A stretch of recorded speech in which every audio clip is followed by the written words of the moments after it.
Should it keep raining?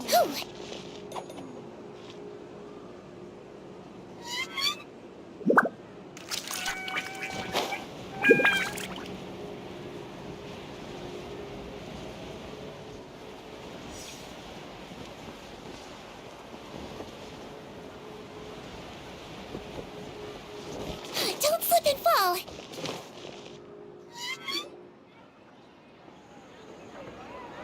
This shop looks popular today. Wonder what the occasion is.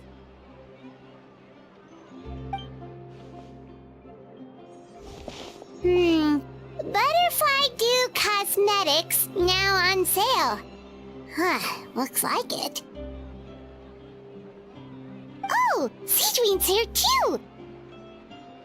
Hey there, Seedween!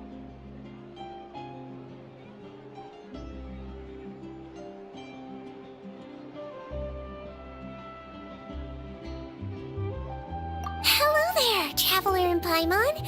I hope you're keeping yourselves fit and healthy. You bet we are. So anyway, what are you doing here, Seedween? The Duke insists I take regular vacations in the Court of Fontaine. This one just so happened to coincide with a promotion for a new skincare product, so I came over to take a look. I like to keep up with the latest industry developments when I can, to help me with my magazine articles. Wait, you write? For a magazine? Which one? It's called Beautés en Fleur, and it's run by the Fontaine Beauty Association. I've done lots of articles about skincare for them, using the pen name Maritime Flower. Oh, wow! You're a Maritime Flower? If Paimon's not mistaken, you're one of the leading figures in the Fontaine Beauty Association!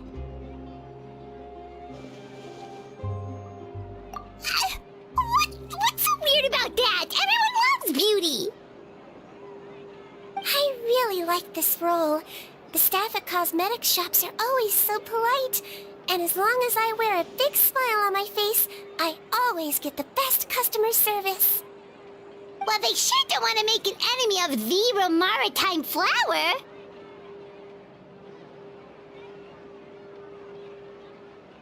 Obviously, it's because of Seedween's love for beauty. Still a leader of the Beauty Association? That's incredible. The truth is, I study this field because I cherish my own appearance. It has nothing to do with being beautiful or not.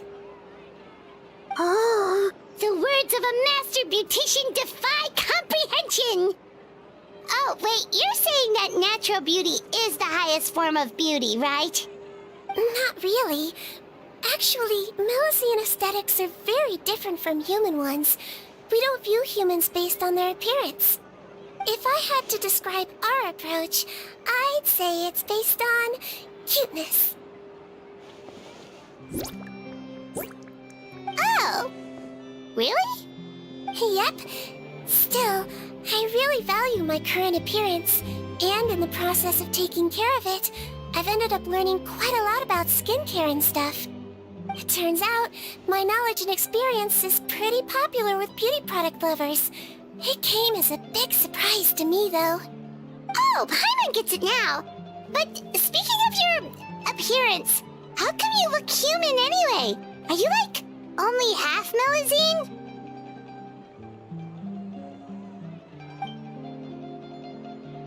Ooh, wait, sorry. That was probably really offensive, wasn't it? No, I don't mind. I'm not mixed, though. I made a decision to turn myself into this form a very long time ago. If you're interested, I could tell you the story. A shape-shifting story? Oh, heck yeah, of course we're interested!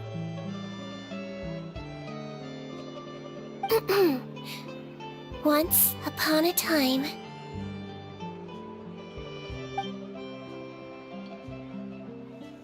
Long ago, humans rejected Melusines, and Melusines feared humans.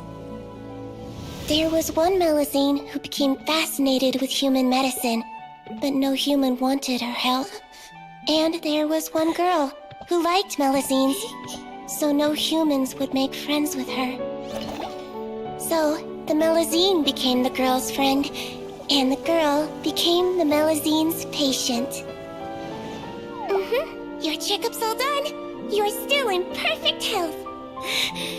Thank you, Dr. Melazine.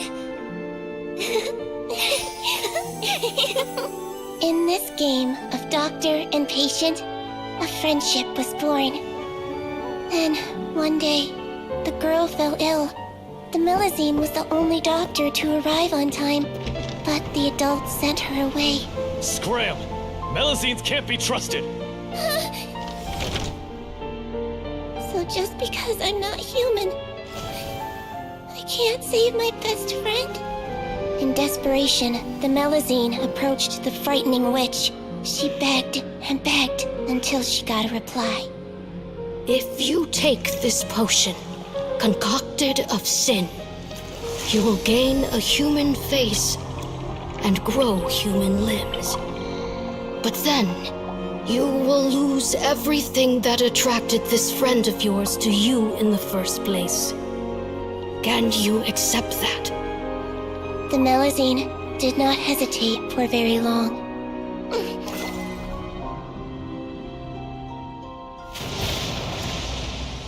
On a rainy night, the little doctor knocked on the girl's door. The doctor wore a hood and raincoat, maybe to protect her from the rain, but maybe also to hide a secret. The little doctor held the girl's hand and treated her illness, just as she had so many times before.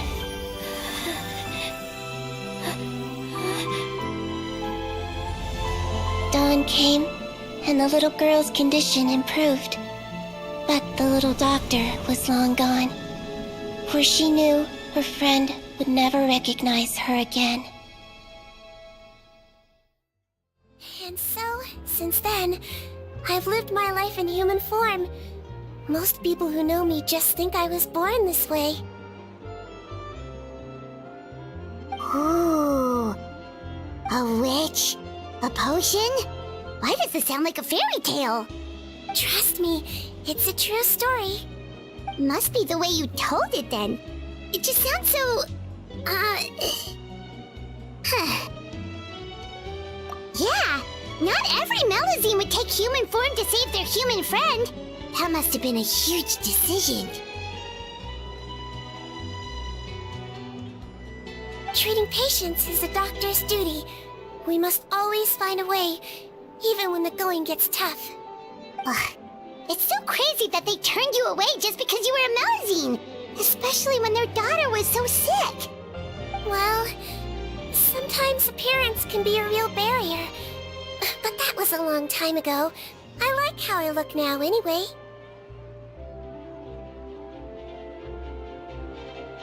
Paimon too! You're super cute this way. Attention customers! Thank you all for waiting. Now, on behalf of our skincare partner, I'm delighted to announce that our exciting new product is now officially on sale! Well, there we go. Let's have a look, shall we? Paimon, if you want to buy any skin... Really? Personal advice right from a leader of the Fontaine Beauty Association? What an honor! Allow me to introduce our newest skin lotion, Butterfly Dew. I'm sure many of you have already read about this product's trials in the newspapers.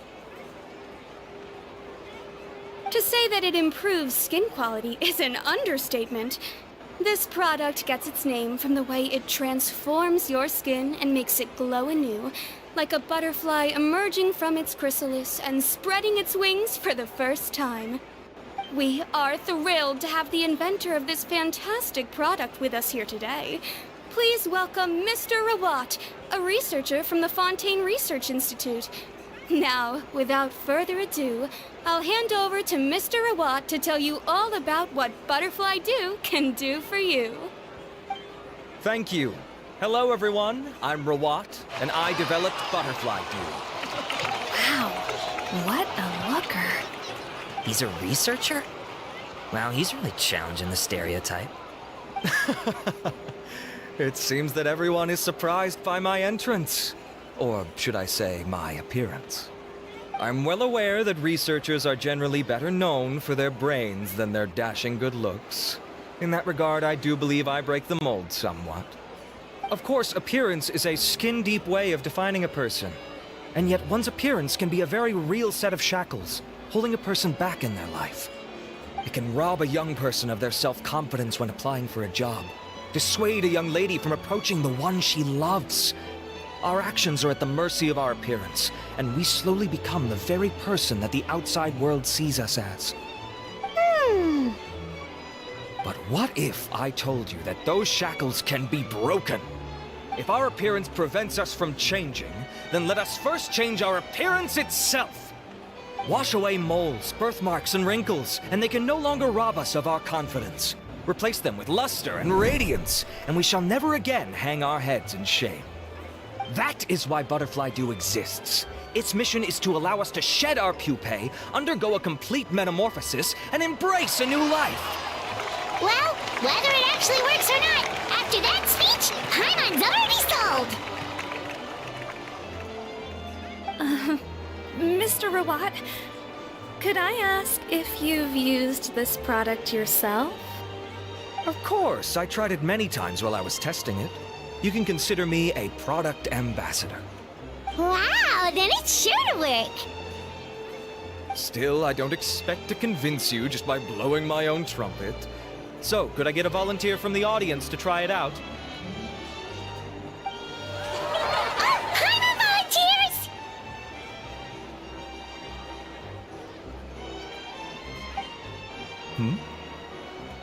Oh!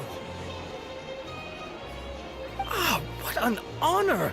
It appears we have a giant of the Fontaine Beauty Association here with us.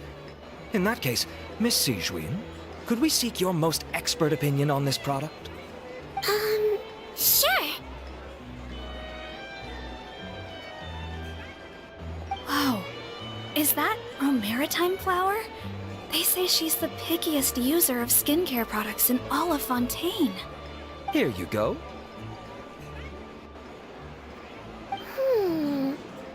Well, it's very kind to the skin, and the absorption rate is high. Even for Fontaine, this is a first-rate product. Wow, now that's high praise! I'll take one! Any discounts? All right. Well, all that remains for me to say is, Butterfly Dew is now on sale!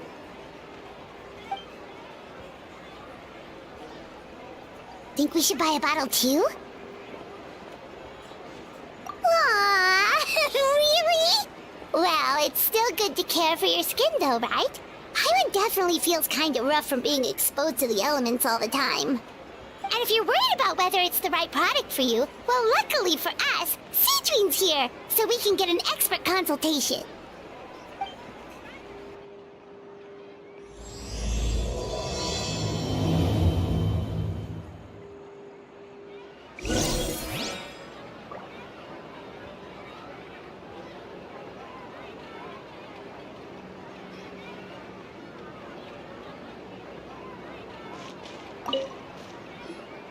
It's an honor to receive such high praise from you. To be honest, I was also hoping you might be able to point out some flaws in the product so I can keep improving it. With most skincare products, the pros and cons only become apparent with long-term use. Yet, this one has instant benefits, improving skin quality without any obvious side effects. It's one of a kind. Don't worry though, I plan to keep using it, and I'll publish regular reviews in Beautés en Fleur. You can read my thoughts there. All you need to do is subscribe. Oh, I was hoping for a more casual conversation, but you are a beauty association leader after all. I understand if you want to keep this professional. Sijuin! Oh, excuse us, Miss Beauty Expert, but do you think this product is a good choice for me and her?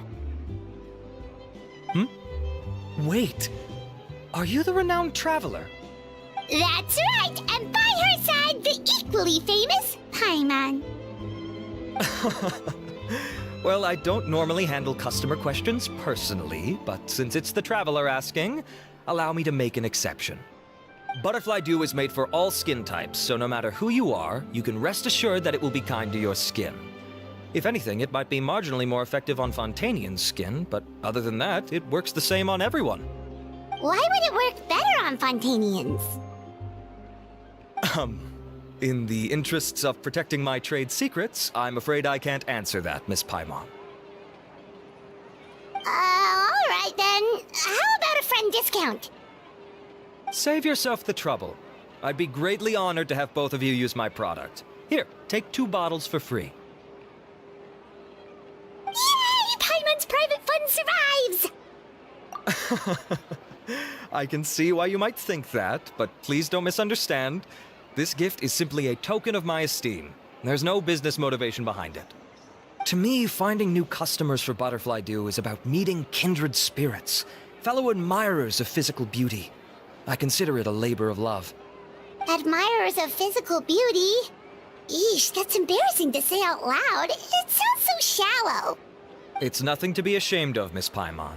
Most people claim to desire inner virtue, but it's still physical appearance that turns their heads. This is a fact of life. It's only natural for people to desire to become beautiful. And that's exactly what inspired me to choose this research direction in the first place. You're right. Everyone loves beauty, don't they? Look at the time. My apologies, but I have other things to attend to. I'll leave you with these 2 bottles of Butterfly Dew, and I look forward to seeing you again. Paimon, I'd say there's no need for you and the Traveler to use this product for now. Why? Is there a problem with it? The quality is fine. I just think there's room for improvement. I think I could add some ingredients to the mix to make it more effective. Really? Then why didn't you tell Rawat about that? Researchers are a very special breed of human. You can point out their flaws to their face and they won't mind very much. But if you tell them that someone else could do a better job, ooh, now that'll make them really upset. If I'd mentioned it, he probably wouldn't have given you those 2 bottles for free. Huh, fair enough, that makes sense. If you're interested in the more effective version, I can write up a list of ingredients for you. Just come get me once you've gathered them. When you say more effective, you mean it'll make Paimon even prettier? As for me, it's probably time I got back to the Fortress of Maripede. I mustn't leave the infirmary unattended for too long. Alright, see you there then!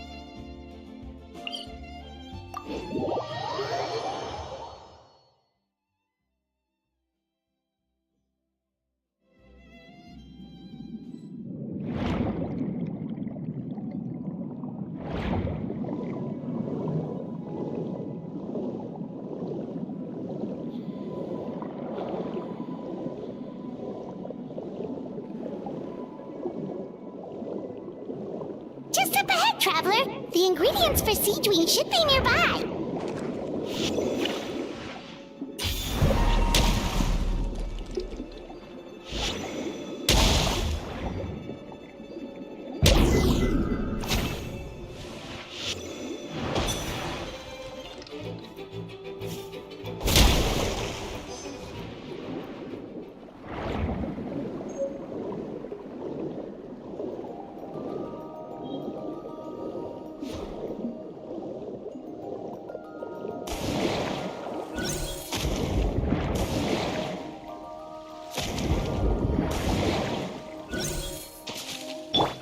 Illusion shattered! Too late for regrets.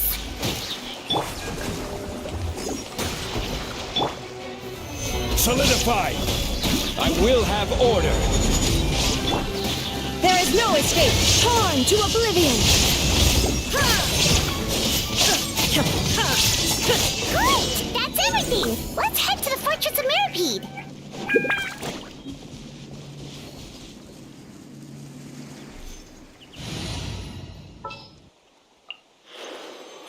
I've been waiting for you for ages!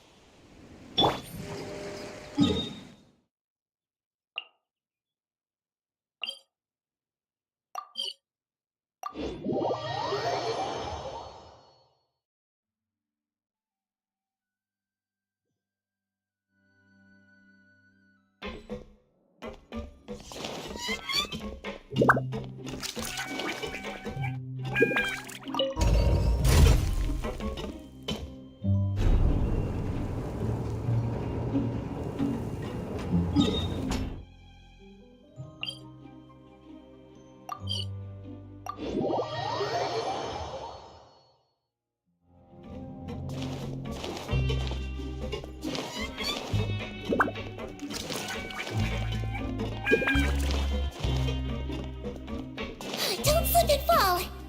Whew. Don't slip and fall!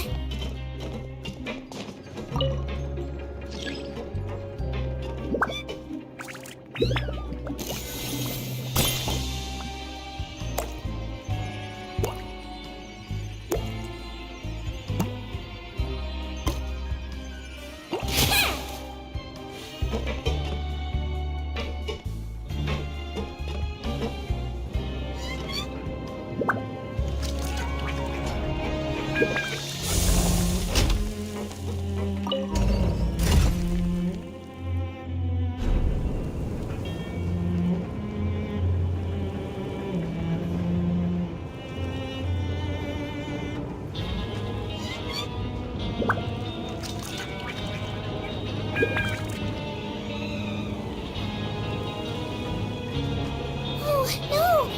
Did you bump into something? Well, if it hurts, just let me know.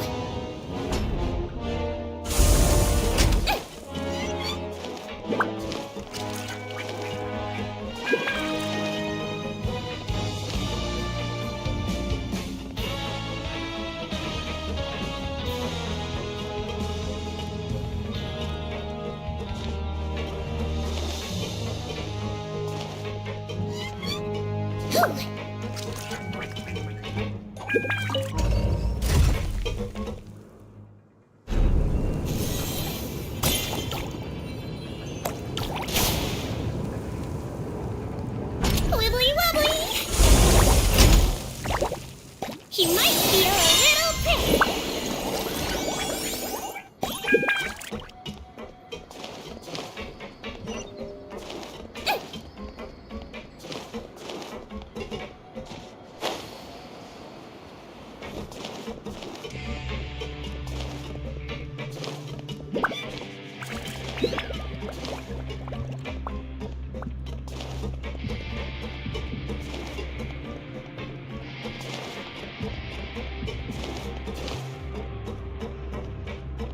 Don't slip and fall!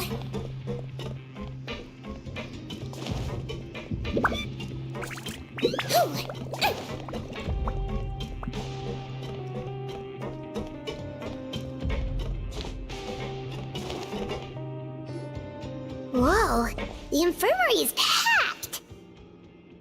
Please, you have to believe me. I saw it with my own eyes last night. Another me! He looked exactly like me. Got it, okay. I've written down everything you told me. Now, I have a few tests to run. Take a deep breath, and don't worry, it's nothing to be nervous about. First, which finger am I holding up? Your index finger, but I'm telling you, my mental state is fine. I'm not crazy. Very good. Now, on to the next. Hey there! Your Grace, it's been a while, huh? Ah, it's you two. Indeed it has. I would offer you some tea, but I'm afraid the timing is unfortunate. Duty calls. No worries. Actually, we were looking for Cedrine. Do you, know what all of this is about? This inmate came running to the guards in a panic, claiming to have seen his exact doppelganger. A doppelganger? Doesn't that just mean someone else kinda looks like him? And that's what I thought when the report first reached my desk. But we've inspected our records. No one even vaguely resembles him. Considering how certain he is of what he saw, I can only surmise that he's having some mental issues. So I brought him for a medical evaluation. Alright, very good. Take a sip of water and rest for a bit. Evaluation complete. I couldn't find any symptoms pointing to a physical condition. I see. So do you still believe there's more likely to be an issue with his mind than his body? I have to assume so for now. Psychological issues are more difficult to detect. At this stage, we can at least confirm that he is in command of his cognitive faculties. The rumor mill will go crazy if word of this gets out. Guards, take him to the ward for a period of observation. The Marechaussee Phantom has requested my cooperation on a case, otherwise I'd deal with this myself. Sorry for the trouble, head nurse, but I'll have to leave this to you. No problem, Your Grace. I'll add him to my observation list. By the way, we have a couple of guests here who have made the trip just to see you. I imagine it must be important. You probably won't need to add them to your observation list, though. Oh, Traveler! Paimon, it's you! Hey there, Cedrine! It's actually not that important, but... I'll be in my office if you desperately need me. Goodbye for now. Okay, bye-bye! So, Cedrine... Would you mind waiting for just a moment? I have another patient to see. Just find an empty bed and take a seat. I won't be long. Oh, sure! Sigewinne, we've brought him. And he seems to have taken a turn for the worse again. Okay, don't panic. Let's start by sitting him down here. Paimon had no idea how busy it can get for Cedrine. Maybe now's not the time to ask for her. Good point. Besides, it might actually be interesting to observe her at work. Well, this could hurt, so I suggest you take a deep breath first. Did his face melt? What happened to him? It's anyone's guess. His face melted off shortly after arriving at the fortress. But since he's a serious offender, he can't be allowed out for medical treatment. Best we can do for now is ask the head nurse to give him something to manage the symptoms. Oh, this is gonna be awkward. We still need to bring him to the Marechaussee Phantom for questioning. What if he scares them half to death? Will that be our fault? The Marechaussee Phantom? Does this have something to do with the case Risley's dealing with? Yep, it was a huge case. They bagged a few dozen crooks in one fell swoop. And this guy's the baddest apple of the bunch. He harmed countless people. And now, it looks like it's all finally catching up with him. You done gawking? Not yet. I need to check the severity of your ulcers to decide the right dosage. Don't worry. We Melazines have a very different sense of aesthetics from humans. To me, you just look like a little kitty with slightly scruffy fur, but still just as cute. Don't patronize me. Do I look like a kid to you? Just give me the meds and let me out of here. I already missed my cell. Hey, lose the attitude. You dare talk back to our head nurse like that again, your days are numbered. Oh, it's fine. Okay, I'm going to apply the medication now. Tell me if it hurts, alright? Look how nice Cedrine's being. And he still talks to her like that? What a nasty piece of work. Can I leave now? Wow, not a peep. What a brave little guy. Thank you, Sigewinne. And I apologize for the trouble. So, Traveler, Paimon, did you bring the ingredients? We did, but we don't want to interfere or anything. You're busy saving lives here. Oh, don't be silly. I agreed to it, didn't I? Just hand me the ingredients, and I'll make some time to whip it into the improved version for you. Take a rest here if you want. Or, if you're not tired, I hear they're holding a new pancreation tournament in the administration area. Or alternatively, is there anything we could help you with, Cedrine? That's right! Let us help you out! It's the least we could do! Good point. Kind-hearted humans start to develop guilt if they accept free help from others. Don't worry, I'll take a look at my schedule. I'm sure I can find something to treat this condition. I gotta warn you though, it'll be tiring work. So I suggest you take a break first, then come back and see me when you're ready.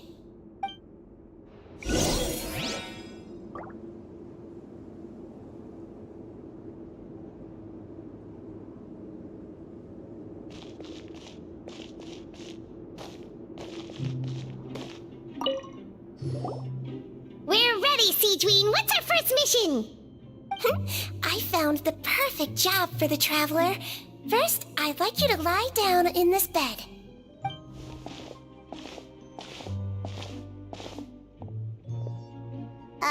What for? I need you to pretend to be sick. What? Oh, is it that difficult? I thought you did a pretty good job last time. Oh, so you knew. I sure did. She was way more interesting than the usual malingering inmates. When you played along very well, Paimon, I observed you two for quite a while after that. Well, this is awkward. But why do you need us to do it again now? No time to explain. My next patient will be here any second. Please just do as I say. You can, pretend like you've got a nasty headache. And throw in some dry heaving for good measure. Okay.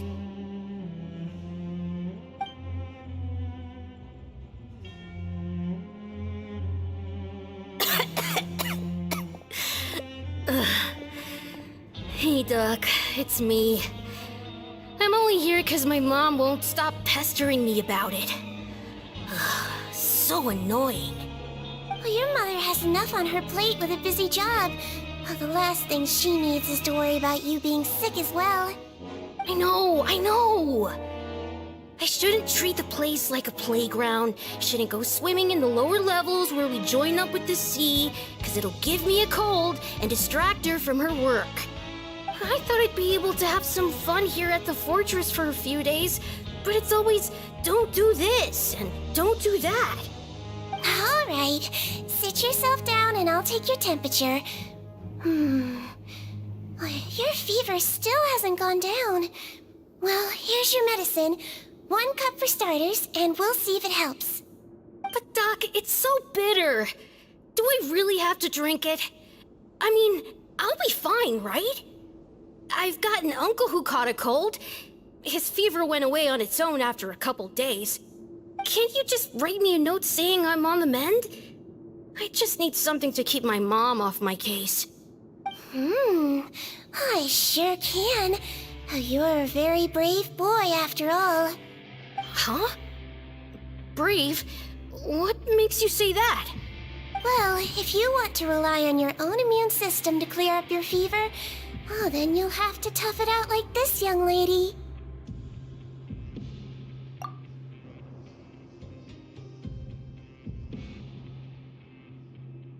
Hang in there, Traveler. Are you gonna puke? Paimon can get you a paper bag.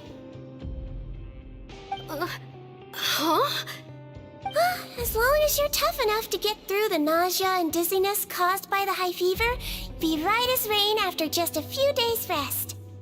And if I'm not tough enough? Hey! Wake up! Wake up! Put it this way, at least you'll never have to see the doctor again, right?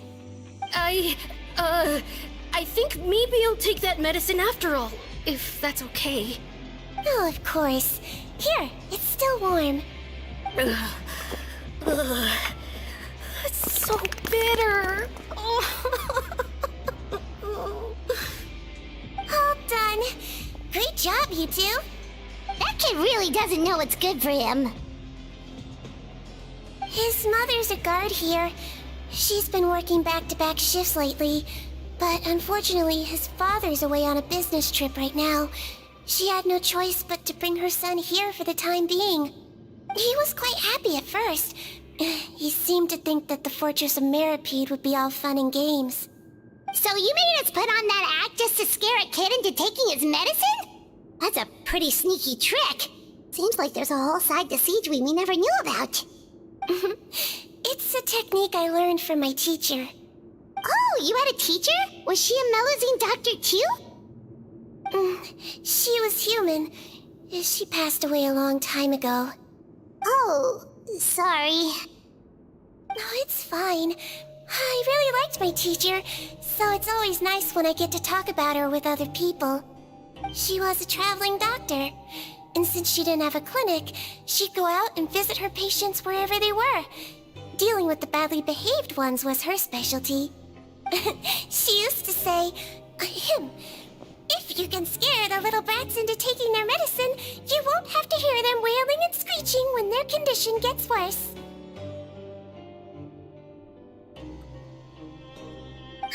She sounds like a pretty strict teacher. Strict? Well, that's not how my teacher saw it. She thought of herself as terrifying to kids. Strange way for a doctor to describe themselves. Now Paimon's curious to know what she looked like. As it happens, I actually have a picture of her. Oh, wow, yeah, okay, that'll terrify the kids.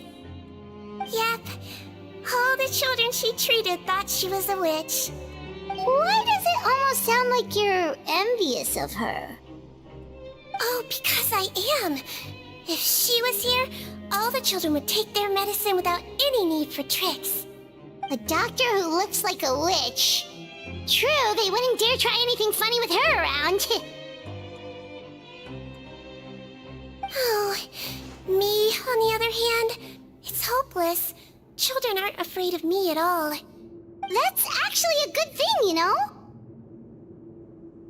Oh, my next patient should be arriving now. Would you mind lending me a hand again? Sure thing! On to the next mission!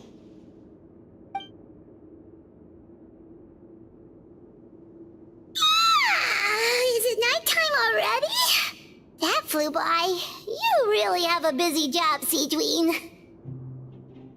Well, thanks to you two, it was much easier today. Aww.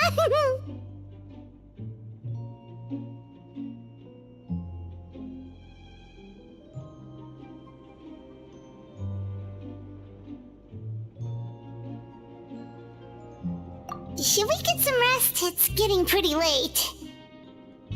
Oh, there is one last thing. I have to keep it confidential, so I usually leave it till after everyone's clocked out. Confidential? Are you sure you can tell us? It's fine. You're not living here anymore, so it's okay if you know. All it is I have to prepare some ingredients to make healthy meals with. Wait, you mean those healthy meals?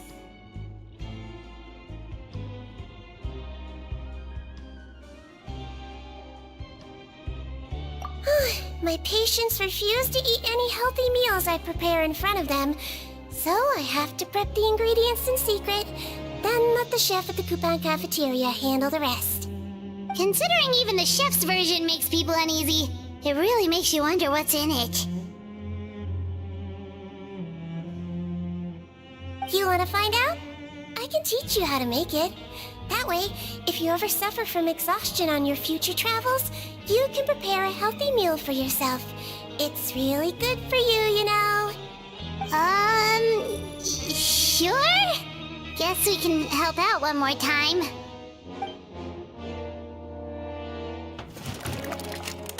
The ingredients are ready. Now, put them on the table and add them in the order I tell you. First, we add this special slime condensate, stir it thoroughly, then pour it in. See that? It adds elasticity. It looks just like tasty jelly, doesn't it? Yeah, it really does! Until you remember it's slime condensate. Next up, xenochromatic crystals. You want to crush them up into a fine powder, like powdered sugar. Wait, are those from Fontimer Aberrants? Are you sure they're edible? some high-protein meat. Frogs are an excellent choice. You just need to clean their innards, and then you're left with some lovely, tender meat. Oh! Frogs. And we're done. All that's left now is to pack them into lunchboxes and hand them to Walsey. Yesterday in the production zone, I noticed an inmate who's been working for 2 days straight. That means it's a healthy meal for him tomorrow. Siegewing really does have the inmate's best interests at heart.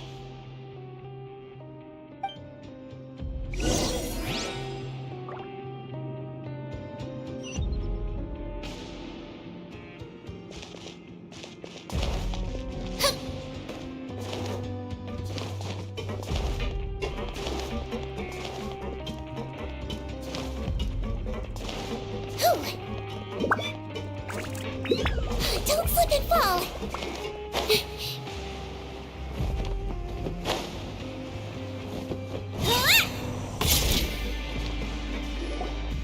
Ah, head nurse.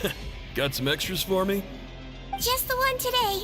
The serial number's on the lid. Sounds good. I'll make sure it gets delivered. Sounds like they're talking in code. Thanks for your help. Oh, it's no trouble at all. I only wish I could do more. You work so hard for all our sakes. I'd happily lose a little sleep if it meant helping you out. That won't do. If you reduce your sleeping hours any further, your health will start to suffer. All right. Nurse's orders. I'll do as I'm told. But you take care of yourself too.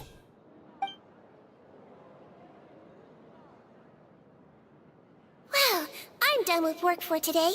Thanks for helping out, you two. Seems like the guards and staff here have a lot of respect for you, Siegewing.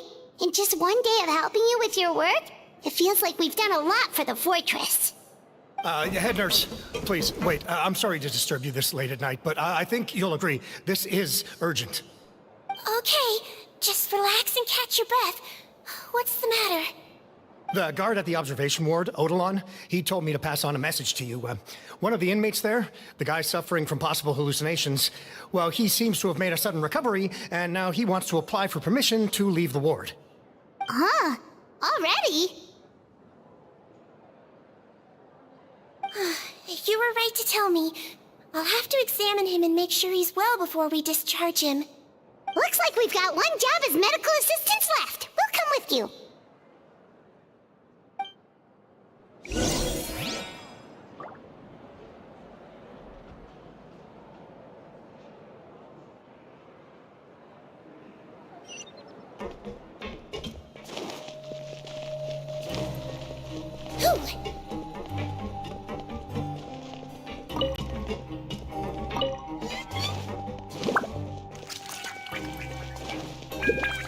Don't slip and fall!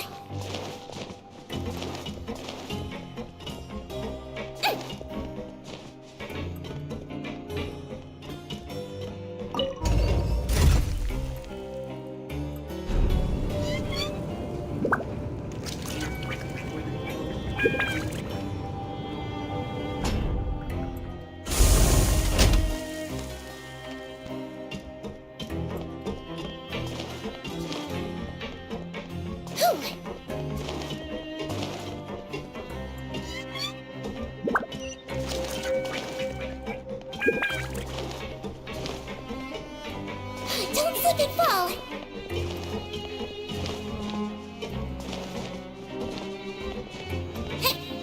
Hey!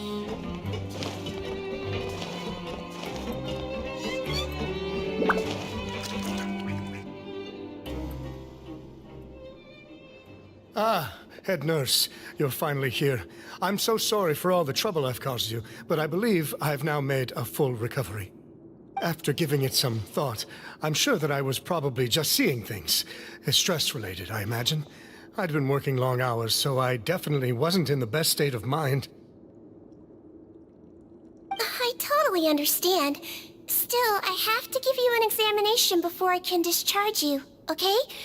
So, take a deep breath and don't be nervous. It'll be the exact same procedure as we did this morning. We can start whenever you're ready. Again, so sorry. I was in such a state this morning, I barely recall anything. Would you mind taking me through it again? Oh, not at all. It's a lot to remember. First up, we have a little cognitive test. Just concentrate and you'll be fine. To start with, which finger am I holding up? Your pinky.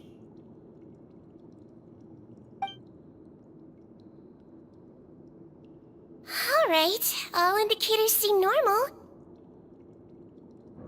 So it was a stress-induced hallucination after all? Well, we've certainly had previous cases of mental illness caused by overwork, which is why I carefully observe everyone in the production zone. I wonder how I managed to miss the signs this time. Please, head nurse, you shouldn't blame yourself. I'm just still adapting, that's all. Pushed myself too hard, and I guess I couldn't take it. Thanks for looking after me. I'll be as good as new after a good night's sleep. And if you can give me the okay, I know I'll sleep better back in my good old dorm. It can be difficult to relax in an unfamiliar environment. Alright then, you can leave the ward. I suggest you take 2 days off to focus on your recovery. I'll take you off the observation list for now, so you're officially discharged. Great. I can't thank you enough, head nurse. Mr. Odilon, could you escort him back? Of course. I'm on guard duty in the administrative area tonight, so nothing will go wrong. You have my word.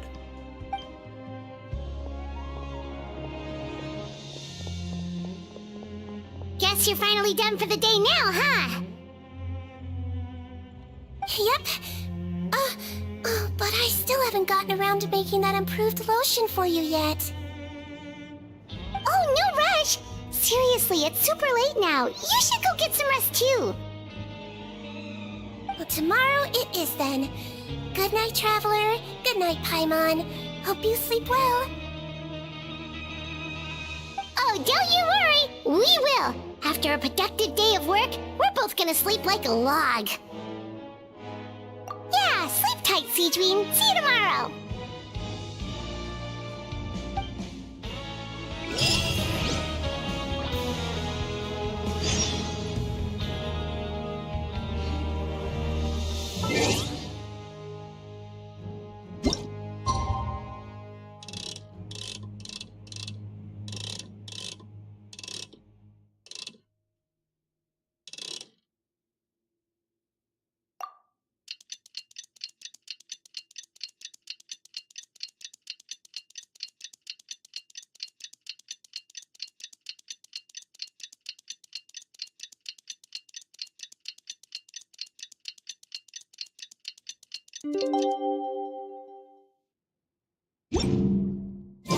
You only get one? Paimon really did sleep like a log.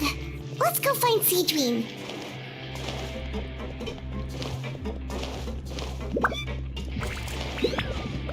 Don't slip and fall.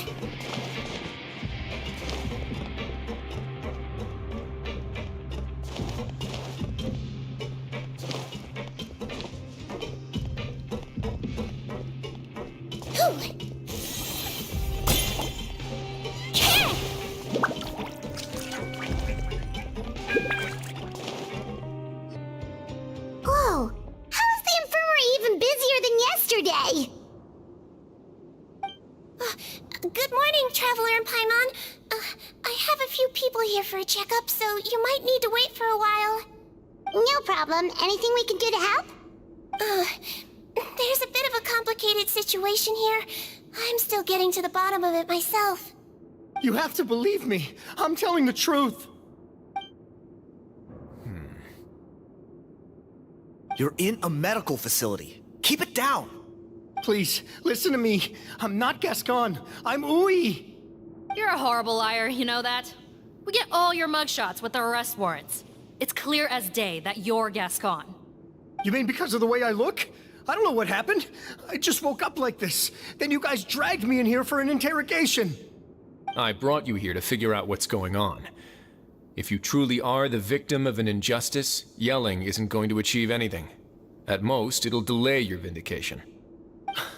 All right. I get it. This is nuts. Yesterday's interrogations went fine, and now this. Morning, Your Grace. What's going on? Remember the case I mentioned yesterday? The one brought to me by the Marechaussee Phantom? Well, we've been questioning the inmates involved this morning. Every single one of them is claiming mistaken identity. Huh. That's even weirder than what that guy was saying yesterday. The thing is, none of them have been able to provide any evidence whatsoever to support their claims. Questioning them further got us nowhere, so for now, we've brought them to the infirmary. And we thought yesterday was as busy as it got for Siegeween.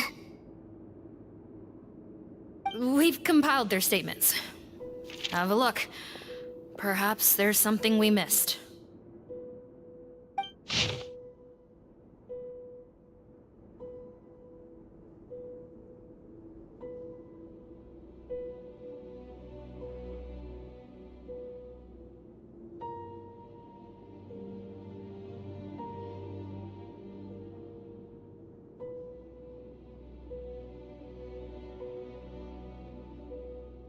Wait. Release? Interesting. The inmates they spoke of in their statements appear to all be due for release today. I noticed that too. If that's their plan, they're underestimating us a little. Every serious offender claims that there's someone else who just so happens to be due for release today. And they're expecting us to go along with that. All the more reason to be cautious. Lumberzar, check the release list for today and make sure no one gets processed. We're gonna need an excuse, though.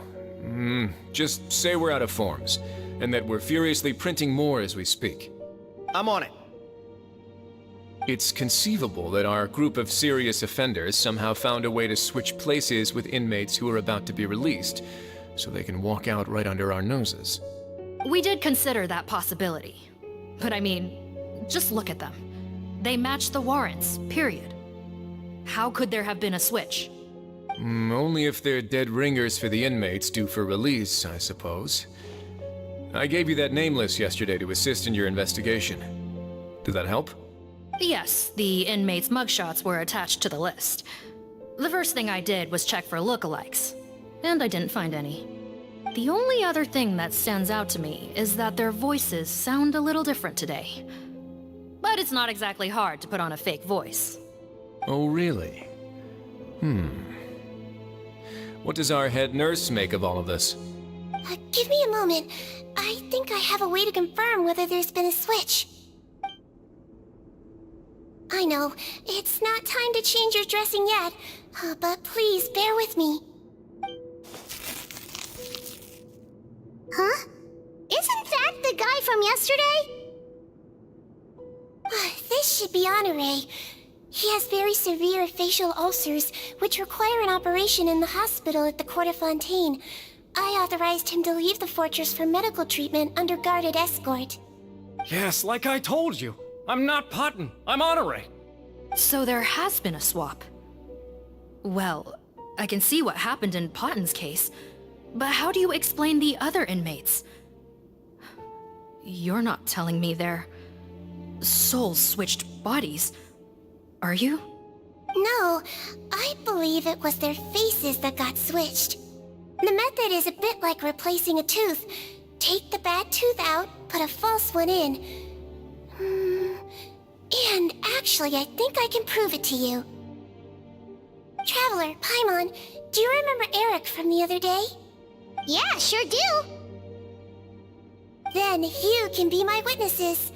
To start with, please fetch the inmate who claims to be Eric.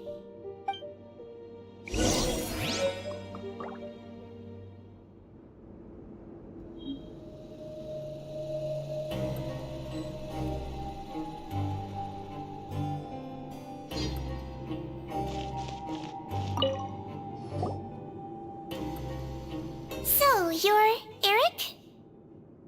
Yes, head nurse. It's me. You do believe me, right? I need to do another examination on you. Same procedure as yesterday. All right. It's the cognition test first, right? So I need to concentrate. Now, try to recall if you can. The last time we did this test, which finger did I hold up? I believe it was your index finger. But that means...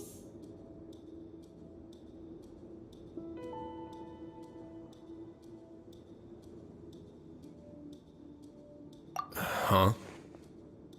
So basically, last night the Eric who said he saw another him suddenly recovered and applied to leave the observation ward.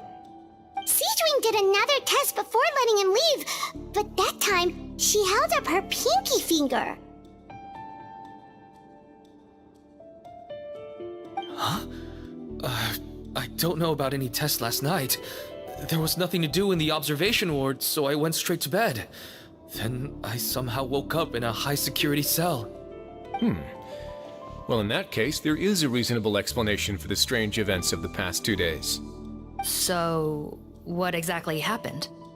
The gang of serious offenders wanted to break out of prison, so they identified a group of scapegoats, namely inmates whose terms were almost up, and planned to switch appearances with them. Last night, when Odilon was on duty, they ambushed him and had one of their group switch appearances with him using their face-swapping method. That allowed them to avoid scrutiny from the other guards. Then, once all the other inmates were asleep, Odilon spent his night shift carrying out the remainder of their switcheroo plan. However, they made one mistake. Henri changed his appearance to match Eric's earlier than he should have done, and ended up being spotted by the real Eric. Real Eric came to the guards for help, but we didn't know then what we know now, so we put it down to hallucination and sent him to the observation ward. However, since one of the gang members was posing as a guard, they simply changed real Eric's appearance and had their Eric take his place, muddying the waters even further. Right, because I'd put Eric on the observation list by then, and no inmates on that list can be processed for departure until I've discharged them. Hence why the imposters had to pull that little stunt to get fake Eric off the list. Yeah, it all makes sense now! The Duke cracked the case! Well, I can't fault the reasoning, but I'm afraid that we ruled out the possibility of face switching very early on in this process. Criminals altering their facial appearance to commit crimes is nothing new. In fact, one of the explicit duties of the Malazines in the Marachose Phantom is to identify criminals in disguise. We carefully examined all the suspects, and there is no evidence that any means of disguise were used in this case. Huh. Well then, how do we explain all this?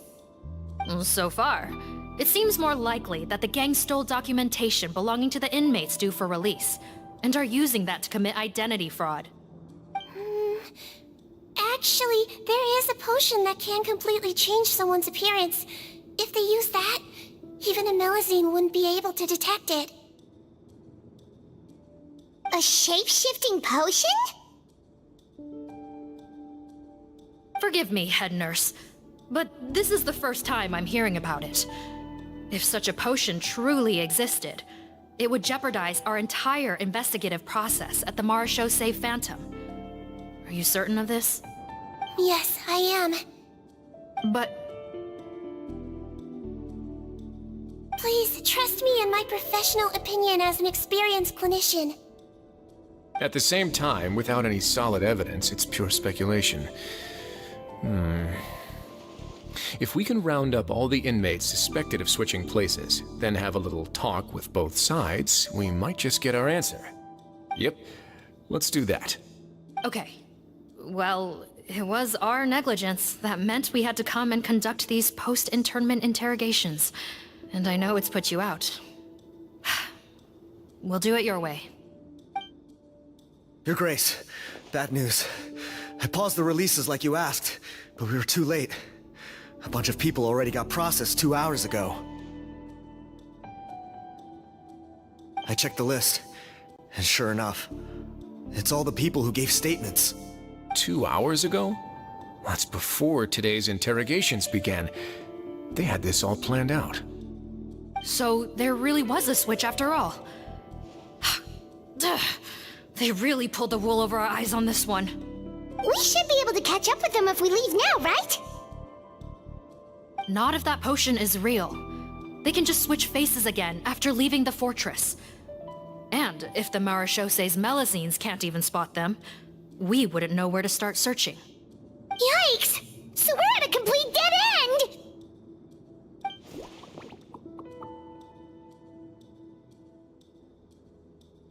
Well, technically there is one more lead we could follow up on. We were only able to arrest this gang thanks to the help of a researcher from the Fontaine Research Institute. I believe his name is Rawat. Oh? Rawat? Isn't that the handsome guy we met at that skincare promotion? Handsome? Maybe from a human point of view. I just remember that he specialized in potions.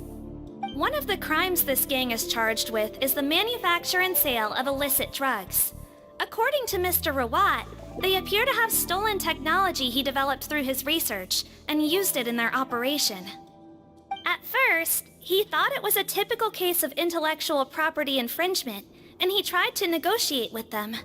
But once he discovered their criminal operation, he reported them to the authorities. Thanks to his report, we were able to swoop in and arrest them all in one go. What a hero! Bet that took courage on his part. No doubt. This is worth following up on.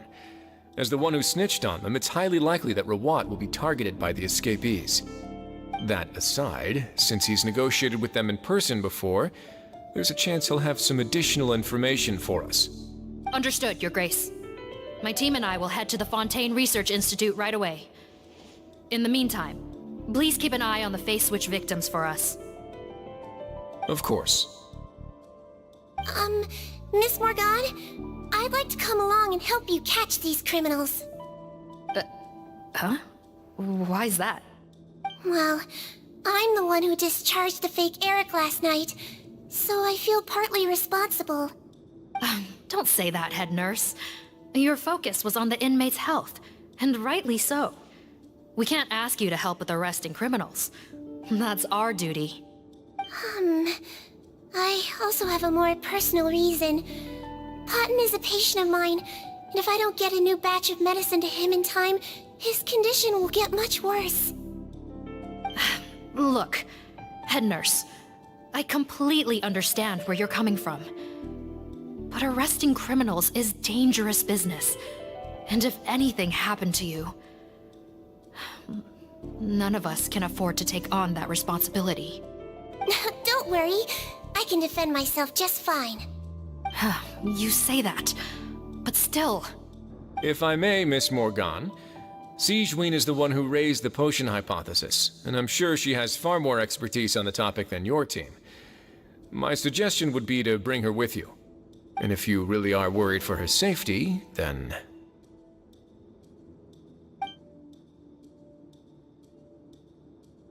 Ah, there you go, right on cue. Knew I could count on you.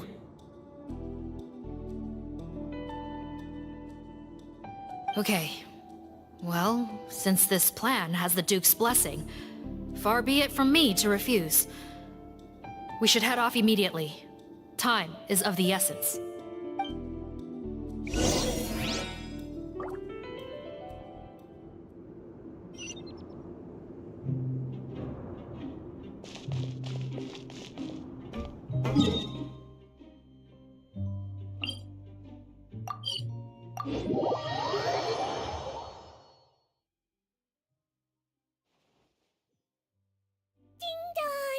From Merit. Greetings. Sorry to impose, but I'm afraid we're here on urgent business. And we're gonna need you to cooperate. The Marachaussee Phantom. Let me guess, you're investigating some more illegal research? Not this time, no. We're looking for a researcher. Do you know where we might find Mr. Rawat? Rawat? Oh yeah, Mr. Handsome, right? He actually doesn't work on site here very often. There's a handful of researchers in the nearby area who know him pretty well, though. You can see what they know. Just a handful? Paimon figured he'd be the most popular guy around. Well, I guess you could say he's popular, at least on a superficial level. He's blessed with good looks, so he tends to make a good first impression on people. But in all his time here at the Fontaine Research Institute, I don't think he's ever had a single deep conversation about his research with his peers.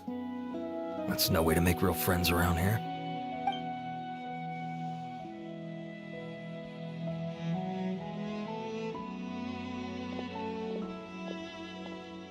That's so weird. He definitely didn't come across like a recluse at that product promotion. Oh, I don't find that weird at all. He definitely didn't strike me as the kind of guy who's good at making friends. Really? Paimon couldn't tell. Must be a Melusine perception thing. Okay, we should talk with his acquaintances. But we also need to check the Research Institute for any clues. Let's split up. It'll save us some time. Sure thing. We'll go ask around among the other researchers with Siegeween. Paimon's suddenly kinda curious to know what everyone really thinks of him.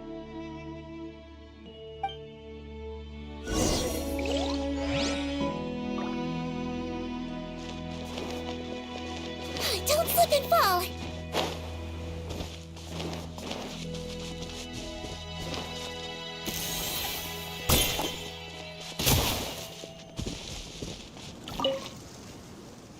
Hey there, are you in Teep?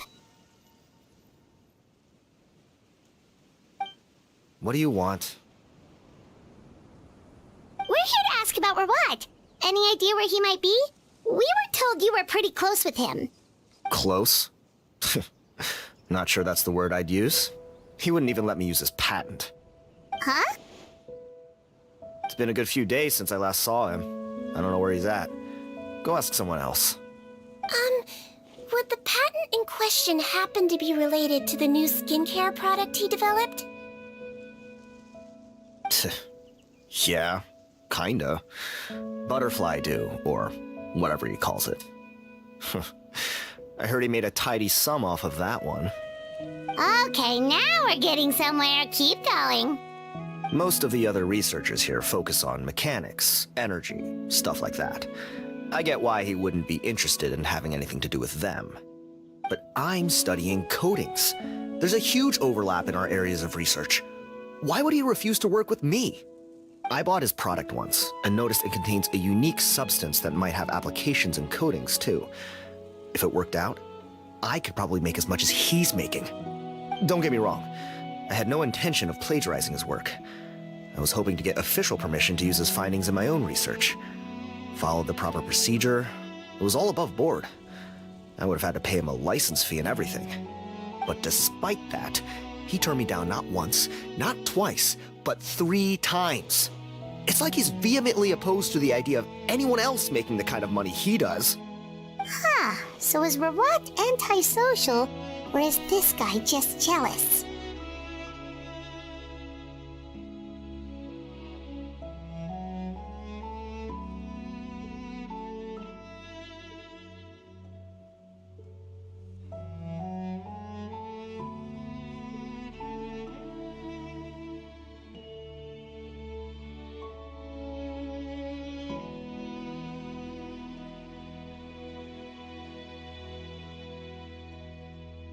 Well, it doesn't look like we're gonna get any info about Rawat's whereabouts from him. Let's go! Wait, 1 second. Mr. Antibes, next time you go shopping, you should buy some Buell fruits. Peel the skin, steep in water, then drink. It'll help calm your mood. Huh? Yeah. Thanks.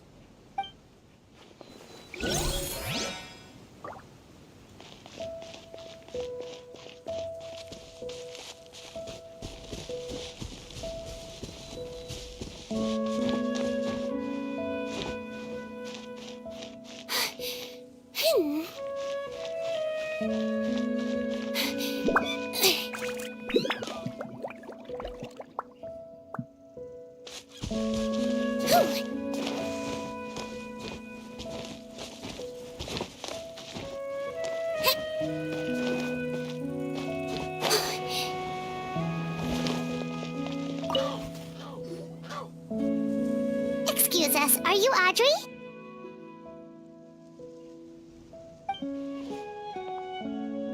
That's me. What is it? Are you close friends with Rawat? We're trying to find out where he is. Close friends? You mean because I told him I had feelings for him once? I doubt I'm the first or last at the Institute to make that mistake. Why would you single me out as a close friend? I should have known, really. Men like him, they just enjoy being surrounded by fawning women.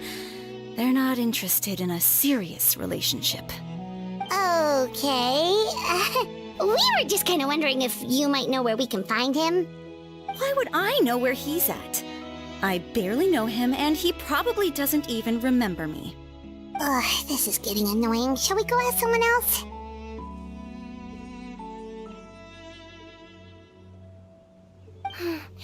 I think she knows Rawat better than she cares to admit.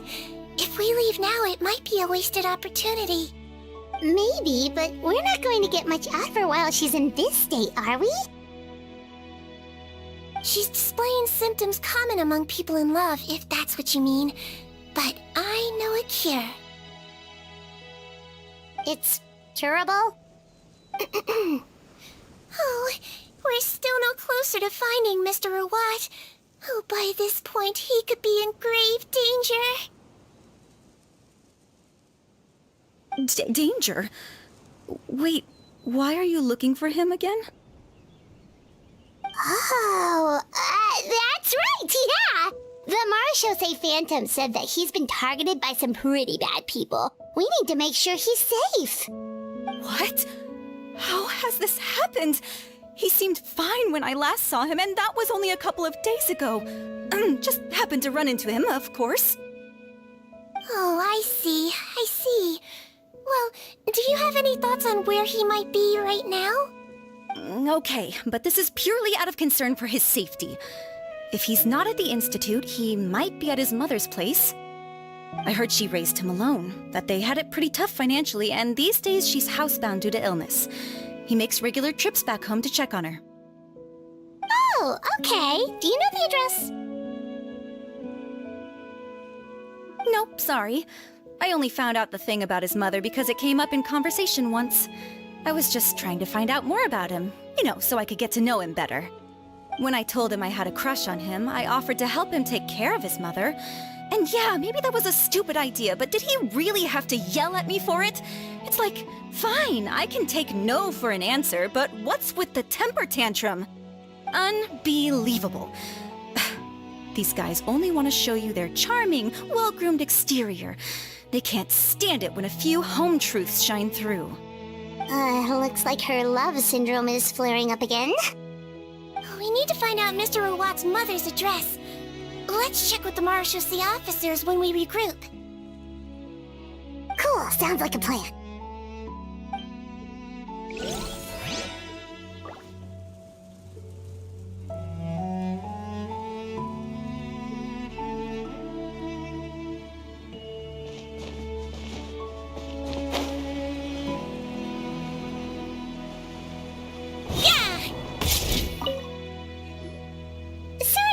Sir, but are you Bertram? Who's asking? Just some concerned citizens helping out the Marashose Phantom with an investigation. We'd like to ask you about Rawat's whereabouts, if that's okay. We're told the two of you are pretty close. Not anymore, we're not. Turns out we don't see eye to eye. Oh yeah? What happened? The thing about us researchers is, most of us do what we do for some sort of higher purpose. But not Rawat. All he cared about was how to commercialize his findings. He won't even let you work with him unless you sign a confidentiality agreement first. Also, he has better control over who gets which intellectual property rights. How are you supposed to get any meaningful research done working with a guy like that? Now that I've got my own technical solution for my compressor, I don't need to work with him anymore. So that's what Rawat is really like. We'd still like to know where to find him. Is that something you can help us with? Wait, you're... Yeah, I know you. You're the head nurse at the Fortress of Meripede. Alright, then I'm happy to help you if I can. I respect the work you do. Medicine serves the highest purpose of all the sciences. Wow, turns out Sijuin's got some real clout. Thing is, I have no real way of knowing where he might be. I stopped working with him 2 months ago, and I've barely seen him since. But if you want my advice, I'd say go talk to the peddlers. There's a few he meets with every other day or so. Maybe they know where he's at. Peddlers? Yeah, back when I was working with him, I noticed he met with them quite often. Wouldn't surprise me if they were involved in some shady business together, because it seemed like they went out of their way to avoid discussing anything in my presence. The little I overheard was about manufacturing and selling pharmaceutical drugs. Like I said, he's all about the money. Drugs? Doesn't he work with skincare products? Do those count as drugs? Who knows? I never cared to find out. He's the Mora grubber, not me. Thank you. You've given us plenty to work with. Welcome. Goodbye, and may we both reach new heights in our scientific endeavors. Well, that's all 3 researchers. Let's head back to the meetup point.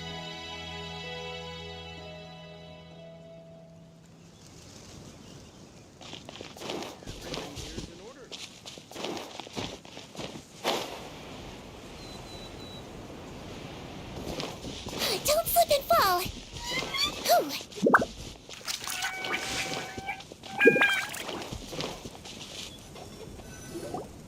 You know, Paimon started out thinking Rawat was a handsome researcher with a friendly and cheerful personality. It's such a surprise to learn that his peers have a different impression of him. So, what's your view of him now, Paimon? A handsome researcher whose difficult upbringing turned him into a profit chaser with a chip on his shoulder? So your thoughts about his appearance haven't changed at all? Well, his looks are kind of a big deal, at least in Paimon's opinion. How does such a handsome guy end up being so antisocial? Even with his difficult family background, it just doesn't make any sense. You can't judge a person solely based on their appearance. Head nurse. Traveler. I assume you've spoken with the researchers. What did you find out? Bertram mentioned Rawat's involvement with some pharmaceutical merchants. Do you know if he's registered any pharmaceutical brands? Since he was a whistleblower on such a huge case, I ran a background check on him. I don't remember there being any brands under his name. How strange. If he was so focused on commercializing his research and averse to sharing his technology with others, why wouldn't he have registered his own brands? Maybe he and his business partners needed to avoid public scrutiny? You think he may have colluded with the gang? Well, the crime was manufacture and sale of drugs, and that would certainly be in his wheelhouse. We can't rule it out. Isn't that pretty unlikely, though? He was the one who blew the whistle on them! Most children who come to me with tooth decay have suffered pain for a long time already, but they'll still try to hide the fact that they eat too many sweets. Grown-ups and children aren't so different in that regard. If you say so. I saw him when he came to make his report, and I certainly didn't get the feeling that he was the type to collude with criminals. Perhaps it's more likely that they were coercing him. You mentioned that he comes from a poor family. So, it's possible that the criminals approached him asking for academic support, luring him in with the promise of riches. By the time he discovered who they really were, he was in too deep. They had leverage on him, so he was forced to keep working for them. I've seen it happen many times before. That does make a lot of sense. It would definitely explain why he was so unwilling to cooperate with his fellow researchers. No wonder he's so unsociable. He must be on edge all the time with a gang of crooks breathing down his neck. In that case, the situation could be worse than we thought. If Rawat was working with the escaped inmates, they're sure to know more about his whereabouts than us. Oh, there's a good chance they'll get to him before we do. Based on the information we've gathered so far, he was last seen 2 days ago. If no one's seen him since, maybe we're too late. 2 days ago? So he went missing right after that product promotion. That was the same day he reported the criminals, too. Not a good sign. Don't worry, everyone. I believe we still have a chance. Since he disappeared right after blowing the whistle, it's likely that he's gone into hiding. Yeah, he must have been worried that they'd come for him. All the more reason to find him as soon as possible. The only lead we have at the moment is his mother's house, which you mentioned earlier. Seath, think you can find the place? Yep. When you register a brand, the Court of Fontaine requires you to provide a legal address. The one Rawat wrote down was in the outskirts of the city. That should be the place. Okay, then there's no time to lose. Let's move.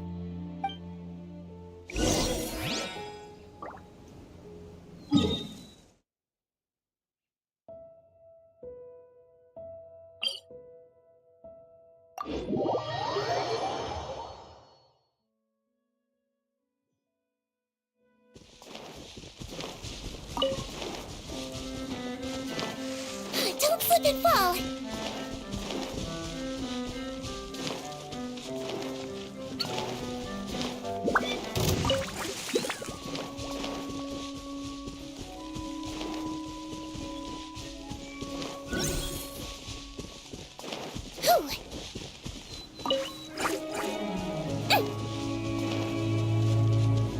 Don't slip and fall.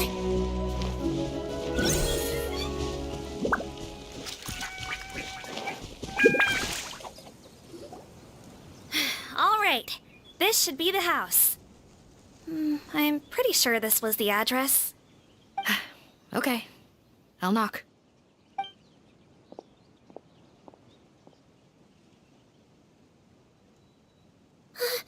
Sounds like whoever's inside has restricted mobility. Oh, it seems serious. Oh, what's the fastest way to get this door open? Break the door down? No, I'll handle it. Let the expert deal with it. There'll be a mountain of paperwork if we damage a citizen's property.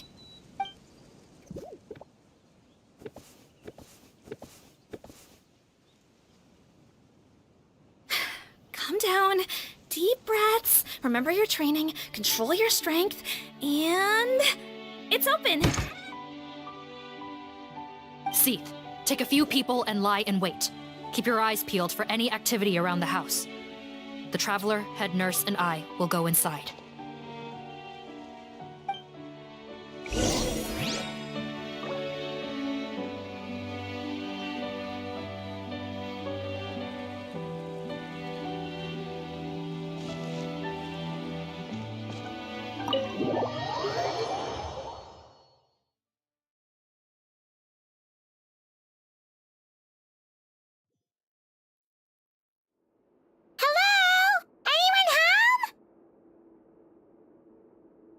Oh, there.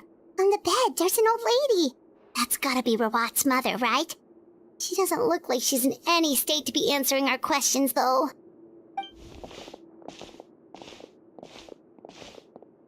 We could try, but she is very ill. We mustn't force it.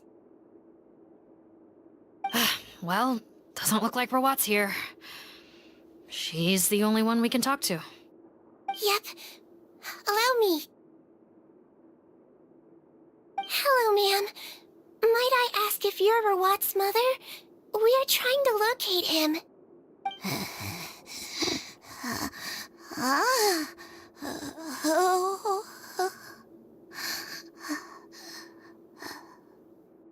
Hard of hearing, perhaps.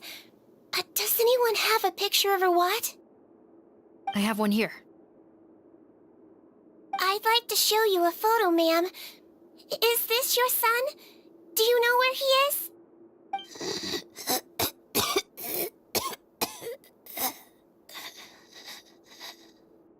Looks like this isn't gonna work after all. Well, looks like we're out of leads. If Rawat's not here, things are looking very bad for him.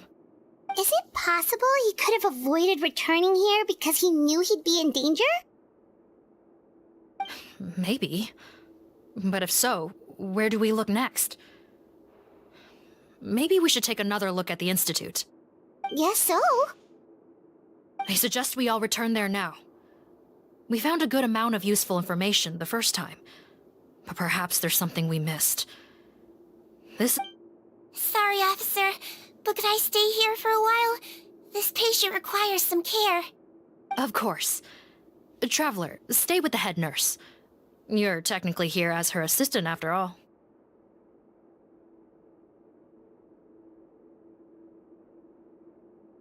Also, I'd like some Marechaussee members to stay as well, and keep an eye on the area. Why's that? If Rawat knows how serious his mother's condition is, he will return. Got it. Okay. I'll tell the squad members in hiding to stay put and keep a lookout. Thanks for helping me out yet again, Traveler and Paimon. No problem. But when you say her condition is serious, do you mean... Yes.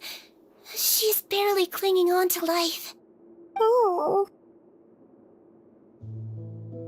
Let me take care of a few things first. Could you pass me the towel over there? Yeah, of course.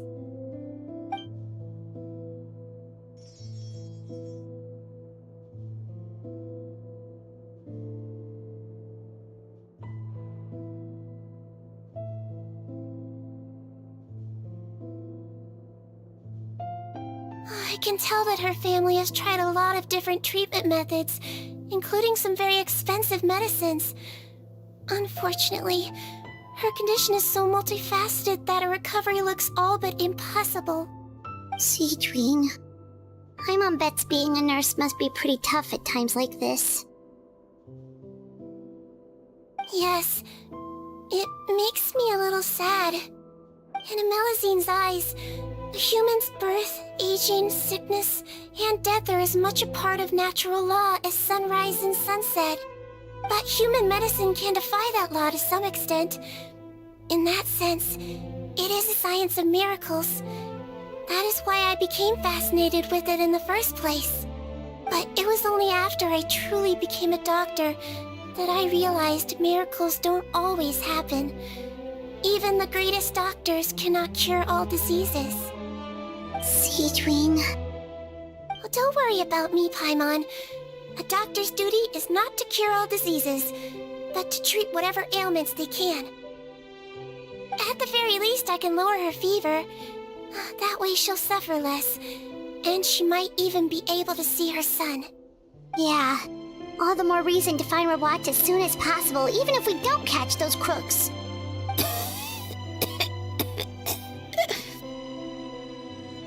Oh, her fever is getting worse. Could I get some hot water? Sure, we're on the case.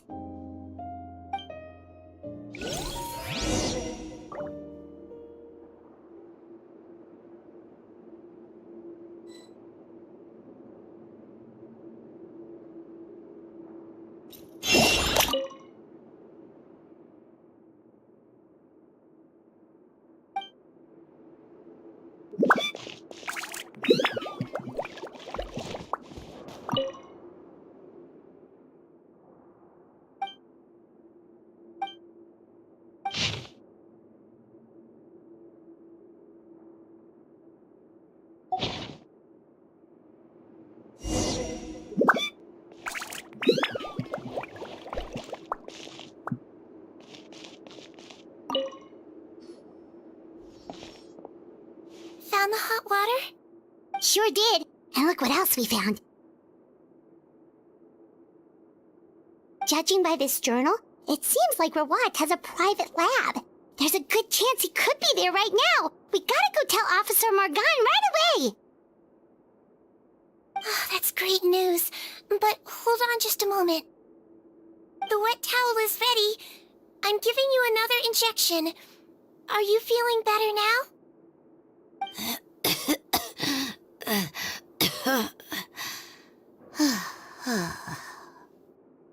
It's all right. We'll go bring him back. Please hang in there. Thank you.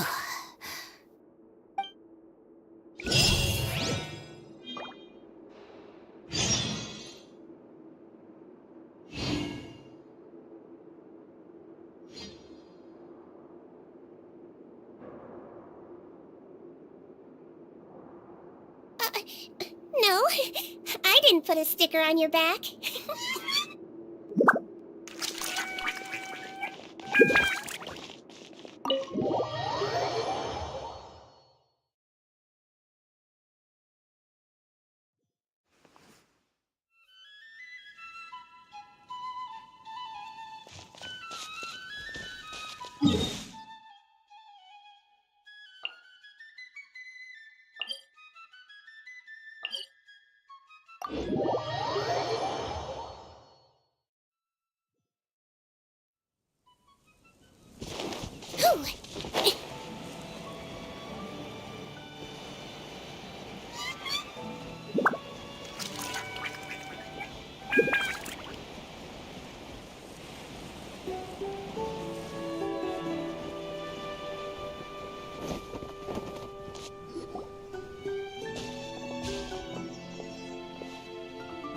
It's Officer Morgan! They're already here!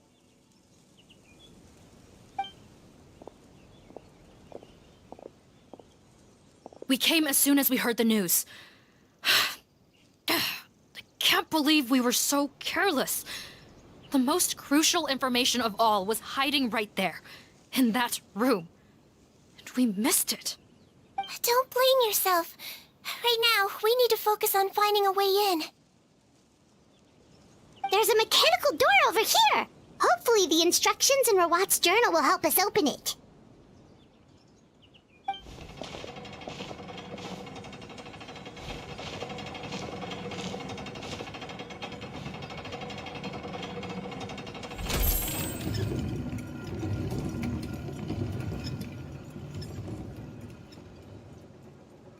It's open. Let's go in.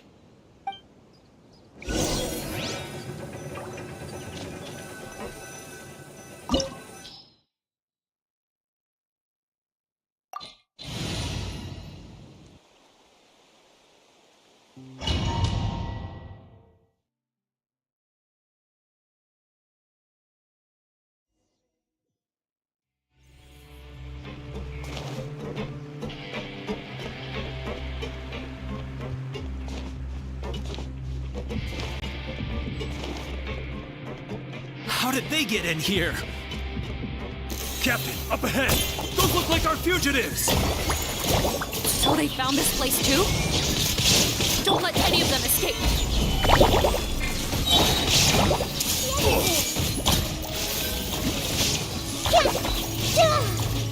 Hey! Freeze! Everyone hold hands! There is no escape! Now you shall perish!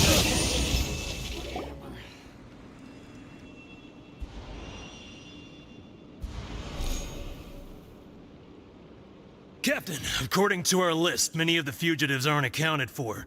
There may be others hiding deeper inside the facility. So these guys were just the lookout crew. The Marashose Phantom! How did they find this place? Wait, it's that guard from the fortress! That's right, I'm on your side. The Duke sent me. What's the matter? Some sort of mix-up? Mr. Odilon, didn't I tell you a few days ago that you need to stop all field work until you've recovered? Well, you know, gotta help His Grace out, share the load. Officer Morgan, this man is an imposter. The real Mr. Odilon has no recent health issues. What? Looks like the head nurse was right about the face-swapping method. Arrest them all! DuPont, stay here and keep guard. And watch the exit. If we're not back soon, call for reinforcements. Got it.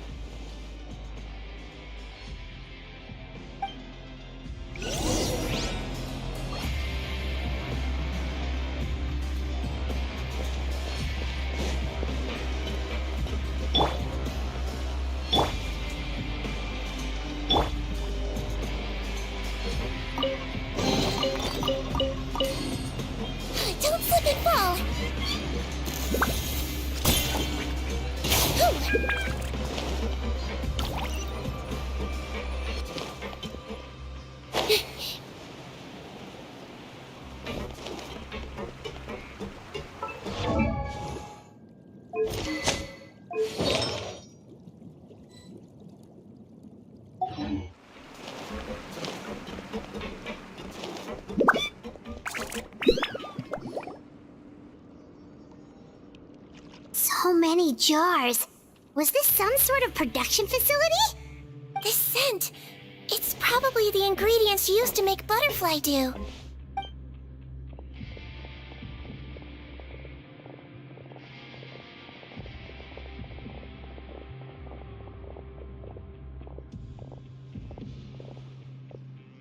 How come they're all empty? Did it sell so well that he ran out of supplies? How strange. Why would Rawat choose to manufacture a popular product like that in such a difficult-to-reach location? Given our suspicion that he may have been coerced into the illegal drug trade, I would have thought that any production facility we find here would be used for illicit purposes. Perhaps butterfly dew is itself an illegal drug. Do you have any evidence for that claim? No, just a guess. We need to find Rawat as soon as possible. He has all the answers we need. Understood. Well, let's not linger here. Let's go. Come on.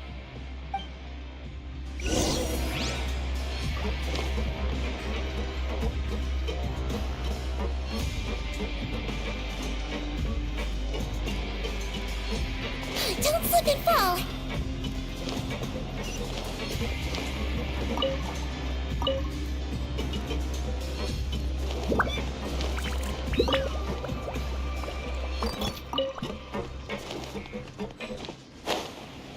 Doesn't look like we're gonna get this door open. Let's find another way around.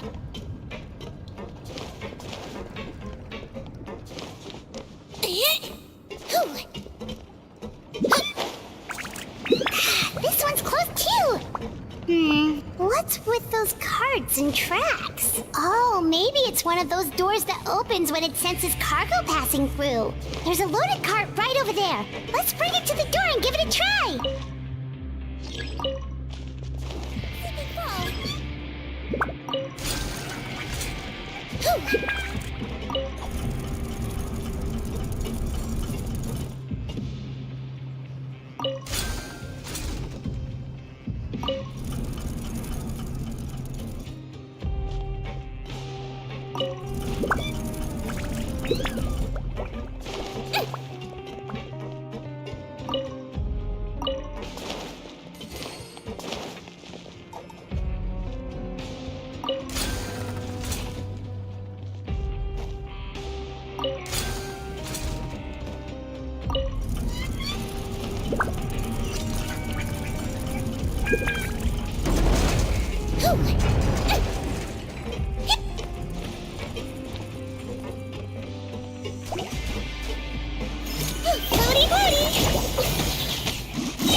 Stabilize!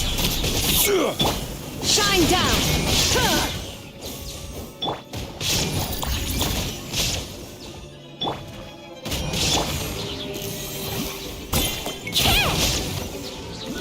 Don't slip and fall!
and fall!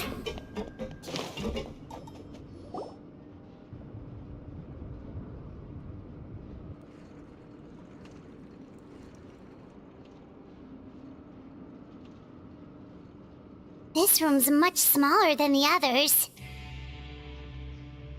Judging by the implements on the table, this looks like a potion-making lab. Head nurse! Over here!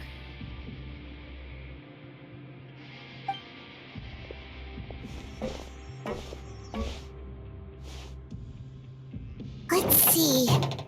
Huh? Robot's clothes? Why would he change here? Perhaps they stripped him down, left the clothes behind, and disposed of him somewhere else? Yikes, Deedween, where did that come from? Oh, what a tragic way to go. Especially with such a bright future ahead of him.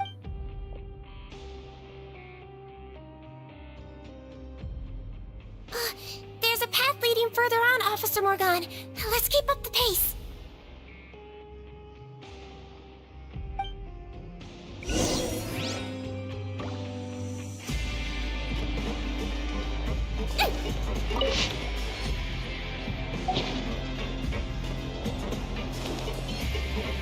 Don't slip and fall!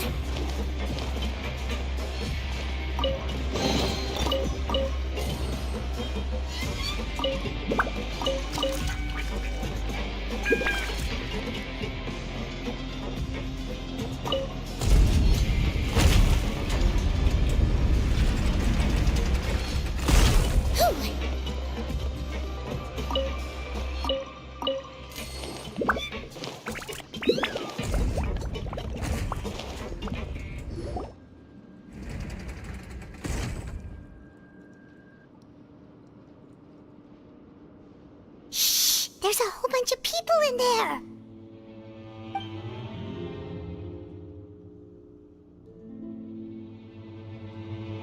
Are you serious?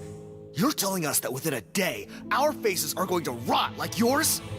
Fontanian physiology changed dramatically after that great flood, and it's not as compatible with this face-changing solution as before. The side effects are as you can see. Why didn't you say anything before we all used it? Look, my plan got you all out of prison, didn't it? You'd have much bigger problems to worry about right now if the Marshal Say Phantom found out about your other crimes. Consider an ugly mug getting off lightly. Ugh. You're just lucky we didn't leave you in there after you disappeared on us with no warning. We only let it slide because we're former partners. And now you have the gall to pull a stunt like this? Partners? Make no mistake, each of us is only looking out for himself. If you place too much trust in others, well, I'm afraid that's your problem. You hid things from me too. Remember how you each had a spare potion? You kept quiet about it until we planned the prison break? Oh, and you didn't have a secret spare? Then do you want to explain how you melted your face off before all this? Guys, that's enough. Calm down. It is what it is. Arguing won't change anything. What's the plan, Parton? I'm assuming you brought us here for a reason? There is no plan. We followed him here on the promise of more juice, but it turns out there ain't a drop here. Besides, what does it matter now anyway? He already said, even if we did get our hands on more of that stuff, switching faces again solves nothing. They're still gonna meld off eventually. I said enough arguing! Parton, tell us the plan. The most practical solution is to continue using the potion. Keep switching to a new face before the ulcers can start forming. Are you kidding me? This stuff was hard enough to get a hold of even when we had a supply. Now you're asking us to use it like skin lotion, after the flood all but wiped the supply out? Well, there is another option. But you'll have to make a deal with me first. Okay, now we're talking. What's the deal? I have a document I took from that researcher that details how to make a replacement. Just give me one bottle of the undiluted fluid, and I'll get to work. What's the problem? I thought you always kept reserves. Or do you really just have one spare bottle each? What do you think? That we were shipping them into the fortress of Meripede by the basket load? Well then, say hello to never showing your marred faces in public again. Ugh, I've heard enough! Get him! Let's see if that document even exists! Freeze! Marashosei Phantom! What? Who let them in? Officer Morgan, before anything else, please find out Rawat's status. Rawat? I don't see him. Hand over the hostage now, if you want any chance of avoiding an extension to your sentences. Spare us your condescending attempts to coax us back to our cells. You think we're looking to negotiate? Rawat is dead. Patton? Arrest them all! Don't let anyone get away!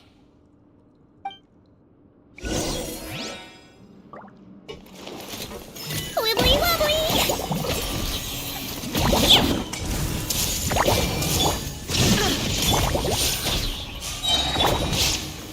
Gather! Order guide you.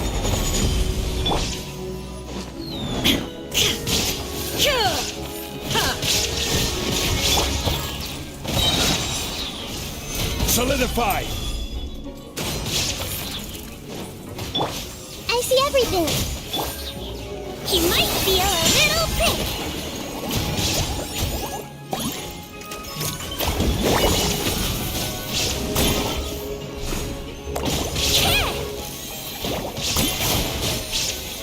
Yeah! Don't slip and fall! That wasn't very nice! Gather! Don't be nervous! Just relax! Yeah! Let's blow bubbles! There is no escape! Huh. Gotta say, I never expected to see the head nurse in combat. Some patients respond better to a more aggressive treatment plan. Did we get everyone? Captain, we finished the head count. Patton's missing. Over there! The door's closing!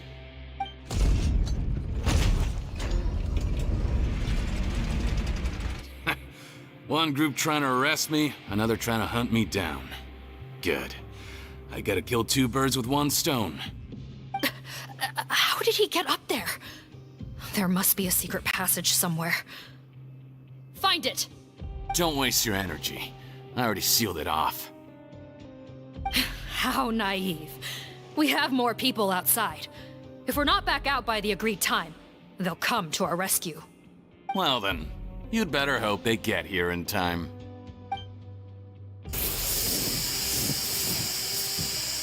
There's some kind of gas leaking from the pipes. Be careful, it's poisonous. This is our distribution center, where we store the product derived from our source solution. We had to use special fire prevention methods to prevent contamination. The pipe network here was designed to emit a gas for firefighting. One little modification later, and it makes an efficient death trap.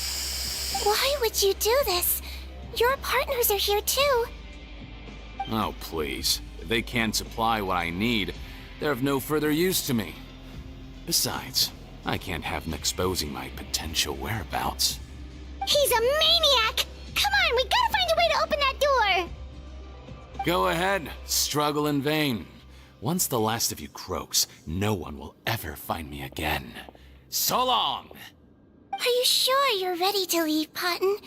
You haven't changed your dressing today. You can't cure my face, just give up. And what if I could?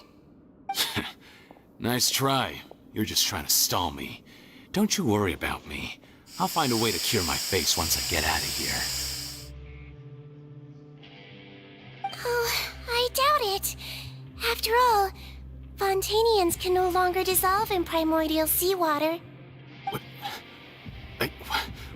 What the...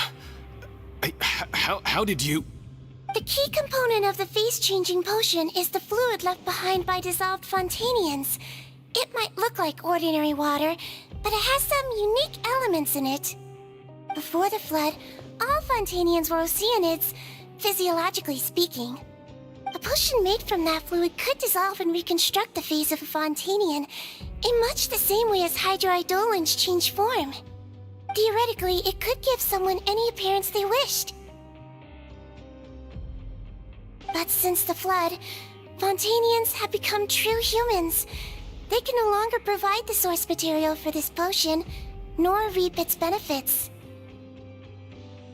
Are you saying this potion is made from Fontanians dissolved with primordial seawater? Then their crimes are far worse than I thought. How could you know all of this? No, wait. Of course! Well, well. So that's why you have a human appearance. It also means that I have a formula you're unaware of. The air's getting thicker. It's getting hard to breathe.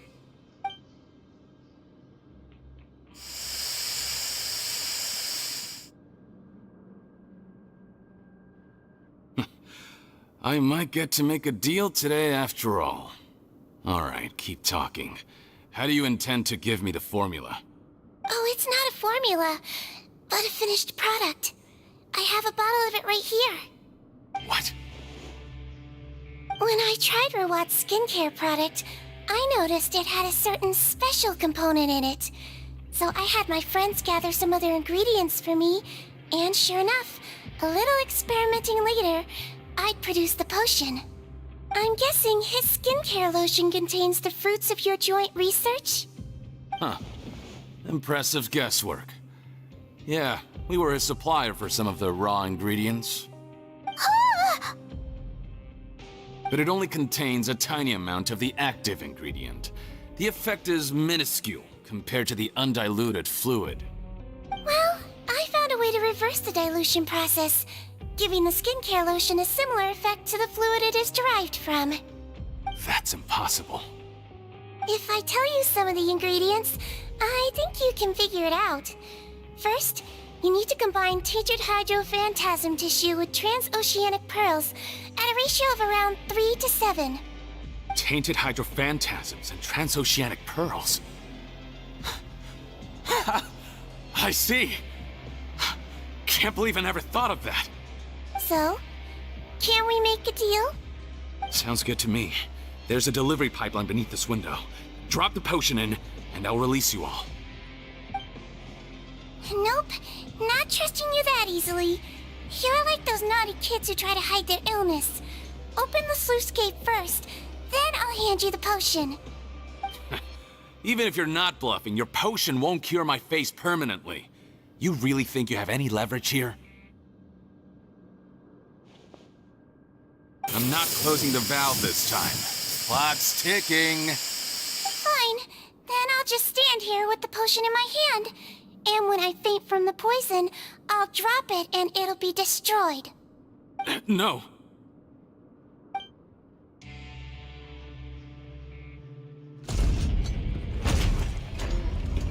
It's open! Disable that sluice gate! Jam it! Don't let it close again! That's more like it. In that case, a promise is a promise. Head nurse, there's too much poison gas in here. We have to leave, now!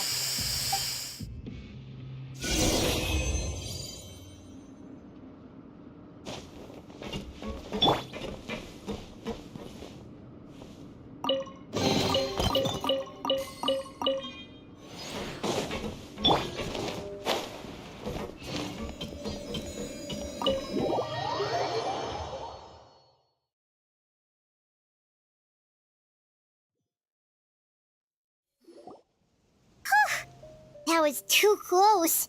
That button is a real nasty piece of work. Oh, don't be too quick to sit down. Moving around a little will help relieve the soreness. Same goes for you, Traveler. Oh, but Paimon, you should be fine, right? Flying fast is pretty tiring too, actually. Anyway, that's not important right now. Paimon's still shocked to learn that there's a whole criminal operation going on behind that skincare lotion. Shame I ended up giving the improved version to Potten after finally making it for you. I'll make you some more, I promise. No, please don't. Paimon doesn't want to use that stuff anymore. Yeah, Paimon was just kidding. Head nurse, I've done a final head count of our team and the criminals.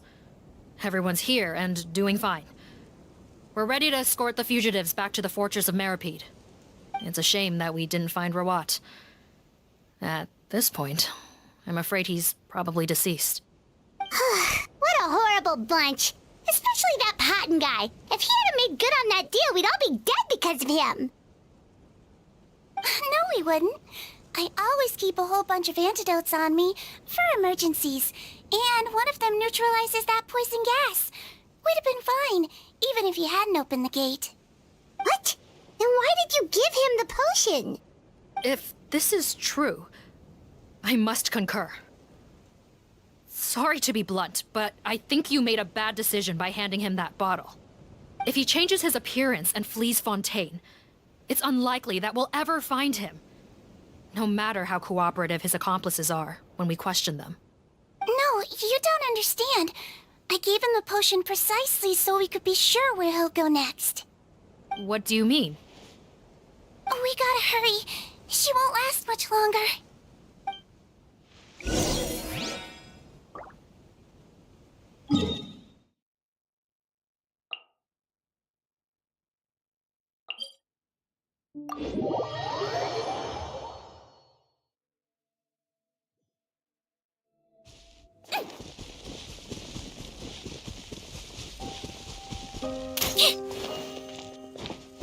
Don't slip and fall.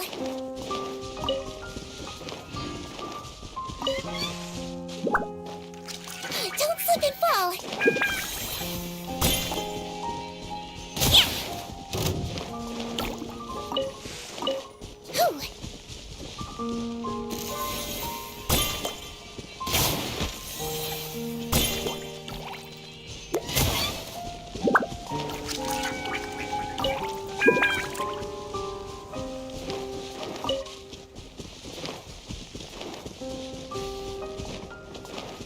Wibbly wobbly!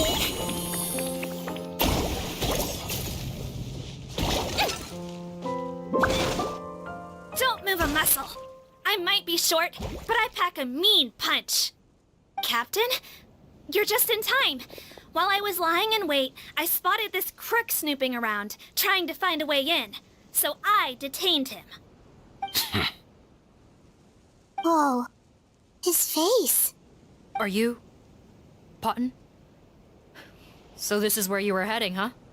What? This is how Potton looked before his face was marred. His current appearance matches the mugshot on his arrest warrant. I see. Wait, so what's going on? Wasn't the whole point of the potion to disguise himself and escape Fontaine? Why would he change back to his original face and run right into our trap? Enough of this nonsense. Let me in. You better pipe down. There's an old lady in there who's very sick. No way are we letting a crook like you inside. To heck with it. Listen to me. I'm Rawat. That's my mother in there. He's gotta be lying, right? Rawat was a victim in all this. He was forced into it against his will. How can he and this monster be the same person? Forced against his will? That's the funniest thing I've heard all day. Back when I was being coerced, everyone thought I was colluding of my own free will. And then when I actually became a criminal in my own right, you all suddenly thought I must be under duress. Amazing what a difference a handsome face makes. Save us the speech. Explain yourself. You want an explanation? Fine. I'll tell it how it is. When I was just Potton, the whole world treated me with contempt. Ew. What do you want? Get away from me. Women despise me. Collaborate? You don't look like much of a researcher to me. My peers scorned me. Mr. Potton, was it? I'm most interested in your research. Consider my offer carefully. I doubt you'll find other investment opportunities. Only villains would work with me. You want out of the game? Forget about it. Turns out, I slipped up a little. Left your picture with some Marechaussee Phantom officers. Easy mistake to make. Now they've listed you as an accomplice and drawn up an arrest warrant. So I suggest you put any thoughts of running away to rest. If you get caught by the guards for being in the synth business, you ain't ever seeing the light of day again.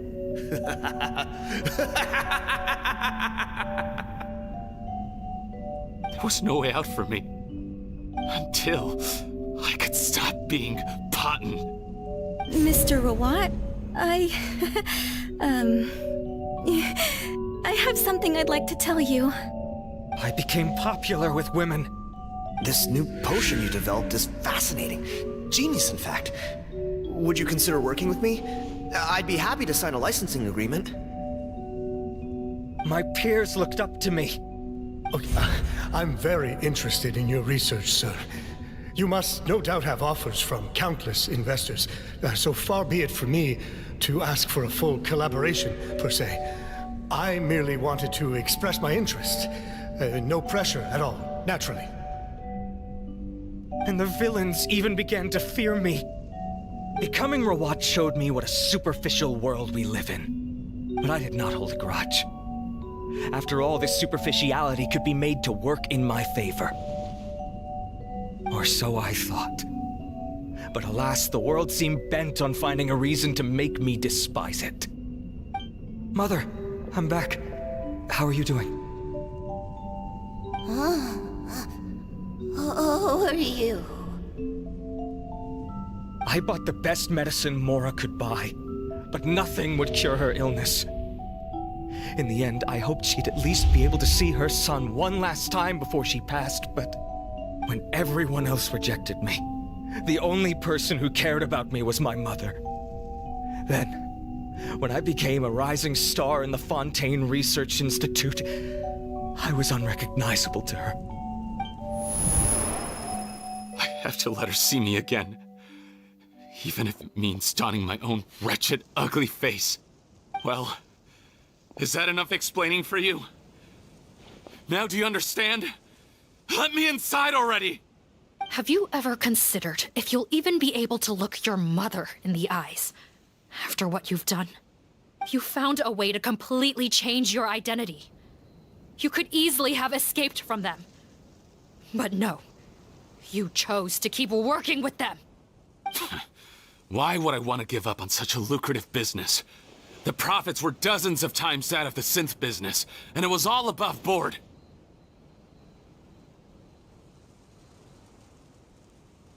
So you kept being a villain just for the money? Villain? By what standard? Is doing evil deeds really what makes someone a villain in your eyes? Or does it all come down to the way they look? None of you saw a villain when I was wearing my other face, did you? You have no right to judge me! You're all just fake people living in a hypocritical world! I regret nothing! My mother would understand! You're a villain to the core! But especially that tongue! Honestly, I don't see a villain when I look at your current face either. Don't humor me. You don't seem surprised by my confession in the least. How long have you known the truth? I didn't know anything for sure until you chose to take that potion bottle and spare our lives. But if you're asking when I started suspecting you, it was the first time you came to see me at the infirmary. I had to confirm my suspicions. That's why I chose to join this investigation. Are you kidding me? A young, promising researcher and a wretched criminal? What on earth gave you the idea that they could be one and the same person? Well, there were no visual clues. This potion's face-changing effects are very powerful. Even as a Melazine, I couldn't see through the disguise. But I believe I understand humanity a little better than most of my kind. Humans have certain fundamental qualities that do not change with their appearance. Fundamental qualities, huh? So you think you're the one who's seen through me, do you? Most people probably don't know this, but I think I can guess what your deal is. Melazine constitutions are very close to that of water, so it stands to reason that the potion should work on them too. You used it yourself, didn't you? That's why you have a human appearance. Seedream? Yes, you're right.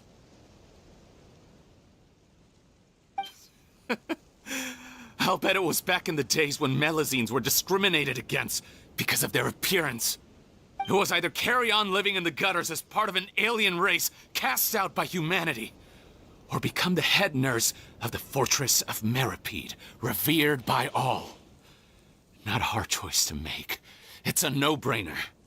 So you see, you and I were the same. And I'm the one who saw through you! That's not important right now. You came here to see your mother, didn't you? Well, I can grant you your wish. Huh? Head nurse, I'm not sure that's a good idea in his current state. Don't worry. Back in the warehouse when I traded the potion for our lives, I was doing it to test him. He was willing to risk sacrificing his only chance of escaping capture by opening the gate in exchange for the potion. Also, he could see his mother again. If nothing else, his concern for his mother is genuine. I see. So before you arrest him, please allow him to see his mother one last time. The Traveler and I will accompany him. You have nothing to worry about. All right. I understand.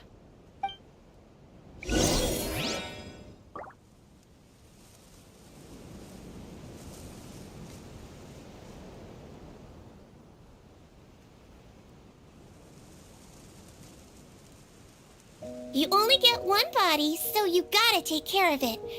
But it's just as important to take care of your mind.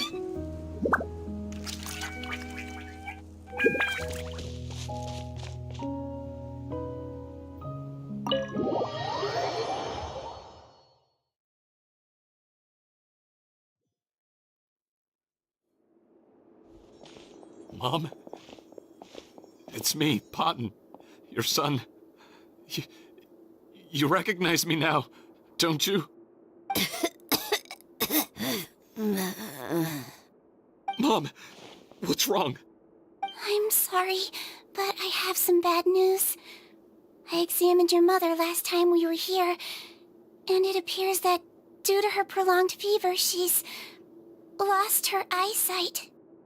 What? Your appearance no longer has any bearing on her ability to recognize you. But there are always other ways to remind our loved ones who we are. Wouldn't you say? No, it can't be.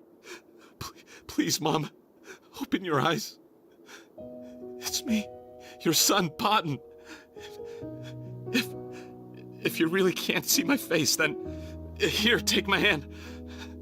Tell me you feel your son's hand. I've done so much to get to this point.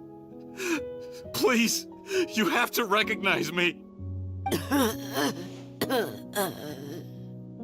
No. The temperature of his palm must have changed. I'm sorry. It seems I couldn't bring him back to you after all.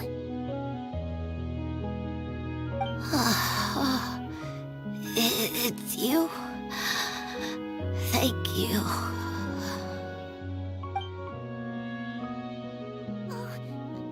Of course. Mom, why will you answer her and not me? Why? No more questions, Potton. She's gone. Mom?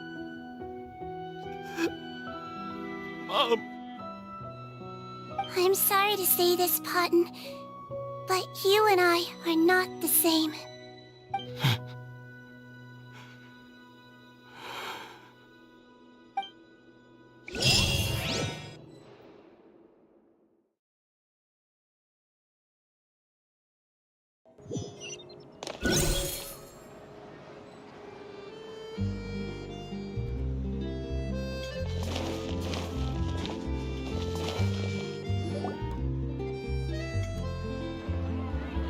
The wait is over, everyone!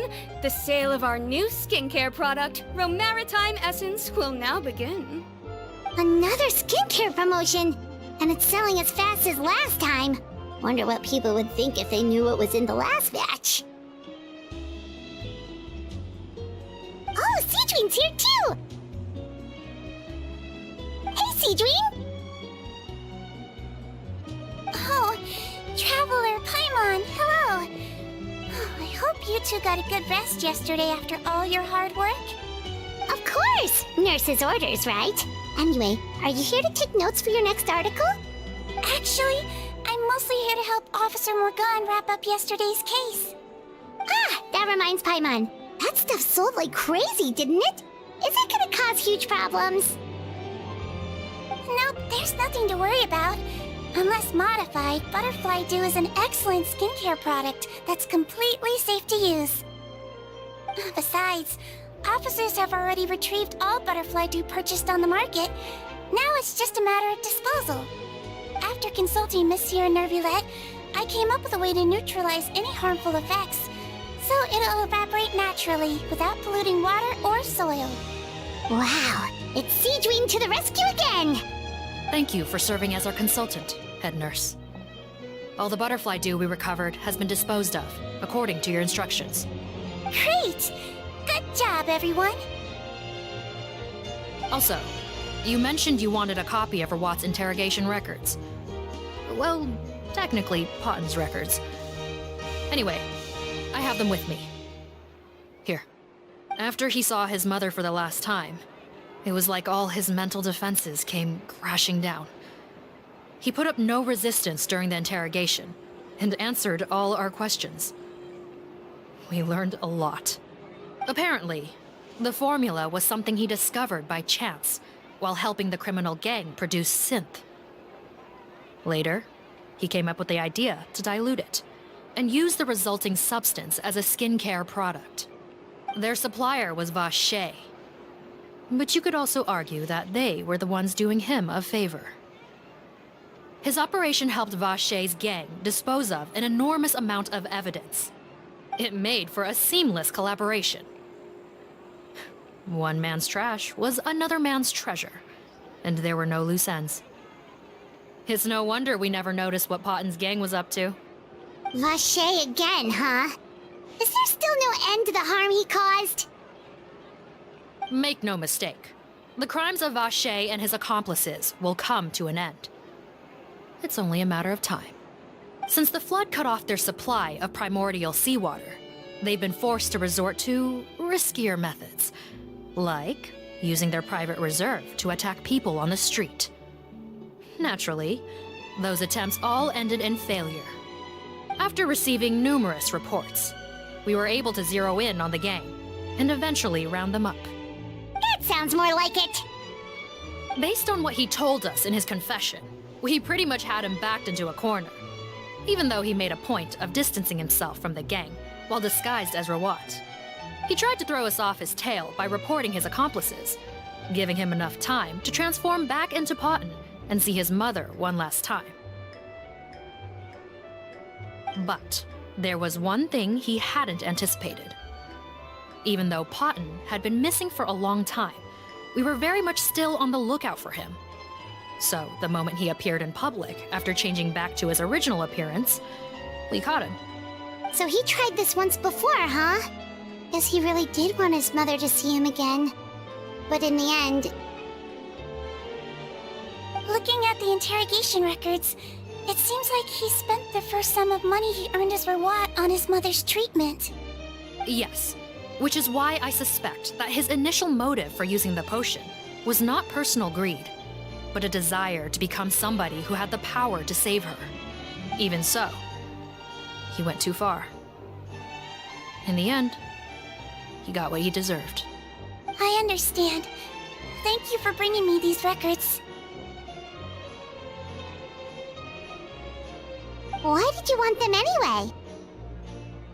Potten was one of my patients, so I need to put together a medical file for him. My teacher always stressed that a person's life experiences are just as important to their file as their medical history. Why are you still treating him like your patient? Isn't he kind of beyond redemption now?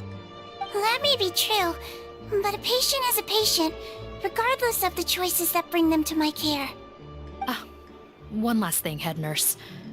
Please keep everything you know about this potion a secret.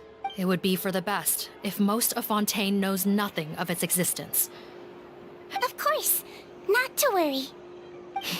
Thank you for understanding. I'll take my leave then. So, Siegween, did you really use that potion yourself? Why do you sound so surprised, Paimon? I told you all about it.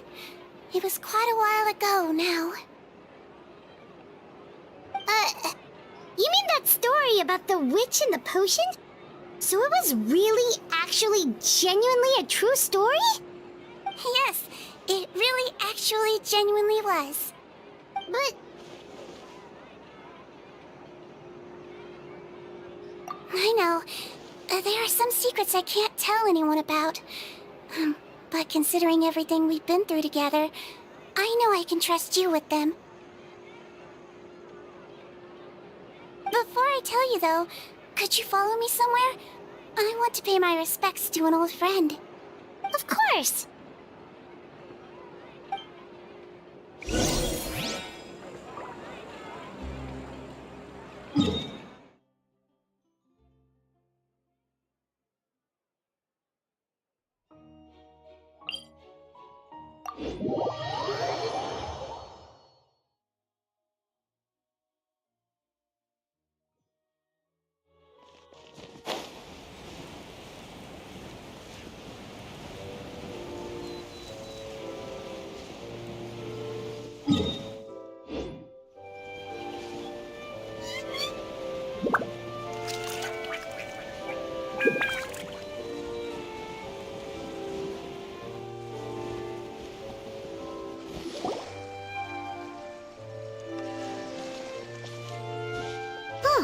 Nervalet and Risley, they're here too! Good to see you, traveler. Paimon. I trust all has been going well for you? Big news, everyone. The Udex is out of his office on important business. Is that genuinely something people would consider big news? Why wouldn't they? Important business is a big deal. Ah, yes, you're quite right. When someone you care about requires emotional support, being there for them at the right time and place is of the utmost importance. After reading the Maréchal Phantom's reports, I had a feeling a trip here might be in order. Take note. That, my friends, is how Monsieur Nervalet shows that he cares. We're both here for the same purpose, actually, to accompany Siegween as she pays her respects to her late teacher. So the old friend she mentioned was her teacher then? The witch? Oh, sorry. Paimon didn't mean to be rude. It's only because Siegween calls her that all the time, so... I doubt she considers that title to be offensive, Paimon. Don't worry.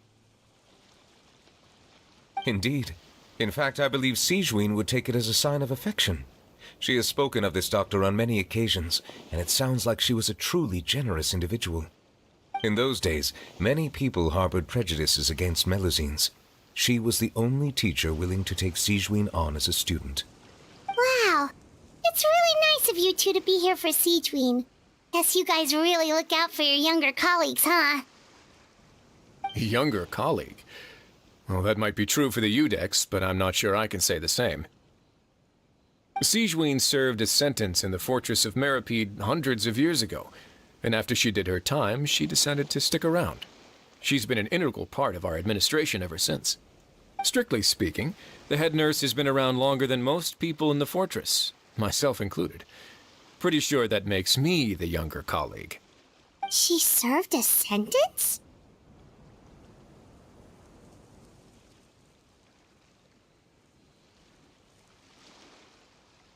Yes. Long before I became Udex, there was an ancient law in Fontaine that prohibited any attempt to transform another species into a human.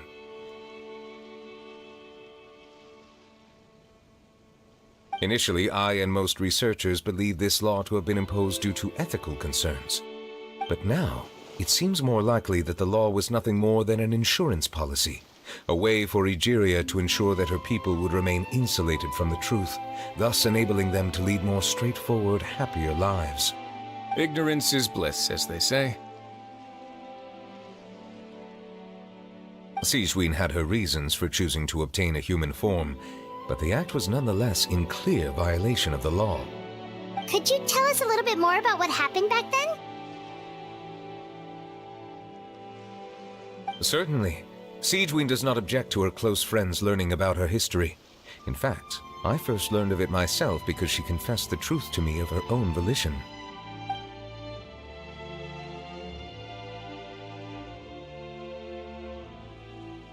Even with their daughter so ill, they kicked you out?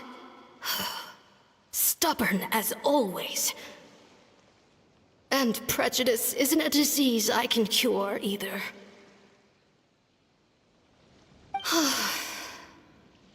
Shame that I don't have the energy to get over there.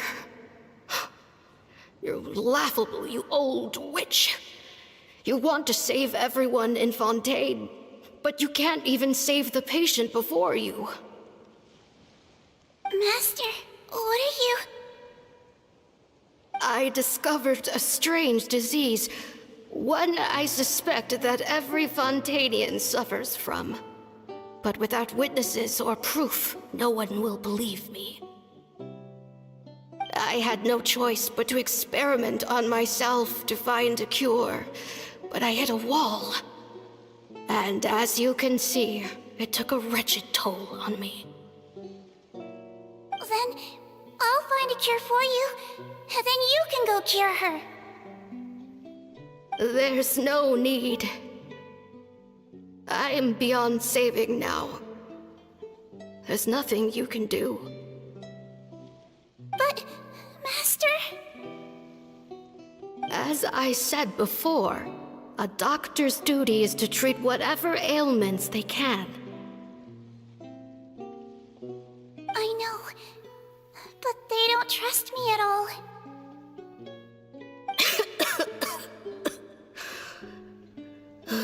That girl. She's your first ever patient, isn't she? Tell me, what cost are you willing to bear to see her cured? I'll do whatever it takes. Even if it means breaking the law and being punished for it? As long as I don't hurt anyone. Yes.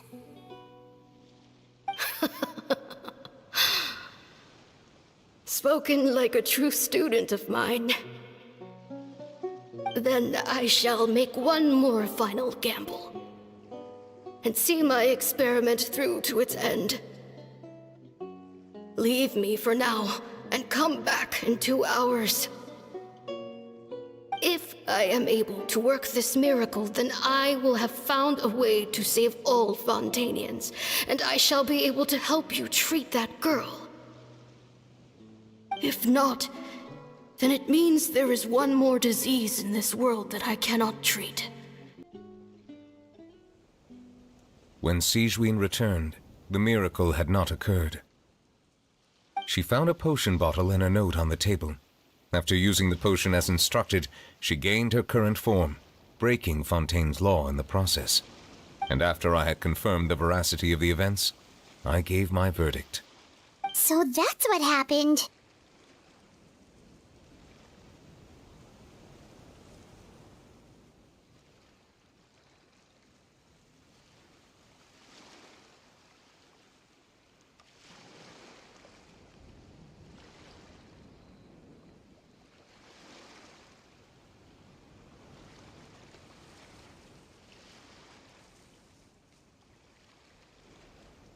I fear Sigewinne only understood the full story after the truth about the dissolution of Fontainians was uncovered.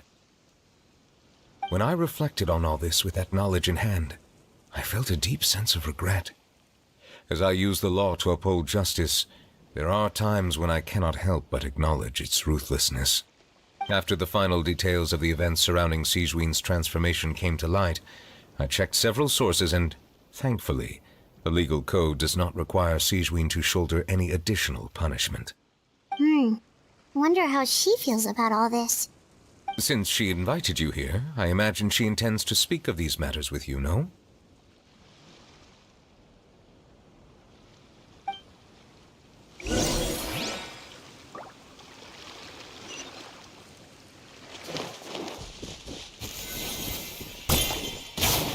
Don't slip and fall!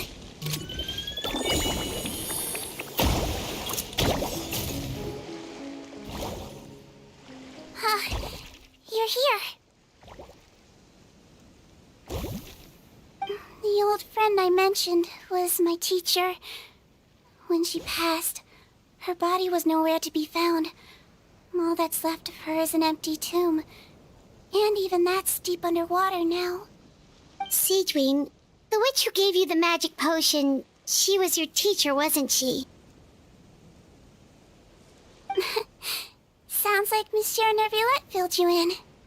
After learning the truth, it must have been hard to process, huh?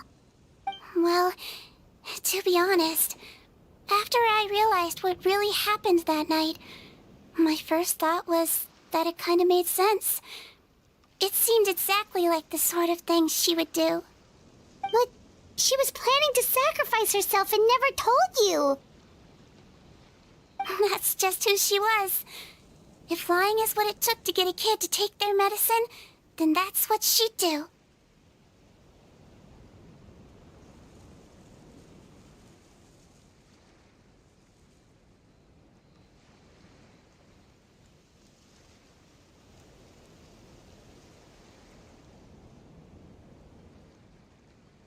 All right, but why did you turn yourself in? I broke the law, simple as that. My teacher made her choice, and I made mine. True. It's just the way Patton framed it when he was asking you all those questions, it made Paimon really mad. You're not like him at all, and everything Neuvillette said confirms that. And yet, you were still convicted and thrown in prison. It just feels so unfair. Unfair? I happen to think just the opposite. If I hadn't served that time, I'm not sure I would have been able to stay strong when he was questioning me. What makes you say that? I knew you'd be curious. Let me tell you a story.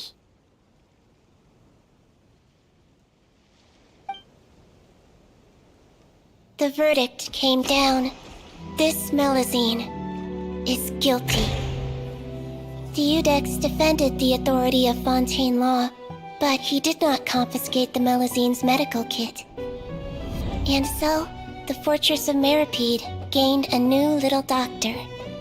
She still wore her hood and raincoat, even though it never rained in the fortress. Perhaps thanks to her human appearance, no one refused her treatment. She treated more and more patients, and her sentence grew ever shorter. Finally, the people of the fortress could not live without her, and though her sentence ended, she did not leave them either. Then one day, she received an invitation from the outside world. The location seemed familiar, and when she arrived, an old lady was waiting for her. She saw right through the Melusine's disguise, but didn't reveal it. Instead, she asked a question. Tell me, why do you think you gained the respect of so many people, despite being a Melusine? Because I look like a human? It's been 50 years, Sigewinne, and you haven't aged a day. I think everyone knows you are not human. I finally found you, after all these years. I still remember, you know. It was you who saved me that night. But how? I was no longer a Melusine by then. Does it really matter? if you're human or Melusine. I remember the warmth of your palm. It's quite unmistakable. And you know what? It hasn't changed one bit. You don't have to hide anymore, Sigewinne. These days, everyone wants to make friends with Melusines. And I think that it's all because of you. I'm sorry I couldn't say this until now, but thank you, Dr. Melusine. Now that's an ending Paimon can get behind. After hearing everything Potton said, I wanted to tell him that it didn't matter who he looked like on the outside. But it was too late. The warmth in his palm had already disappeared. I tried to treat him, but the roots of his problem had nothing to do with his face.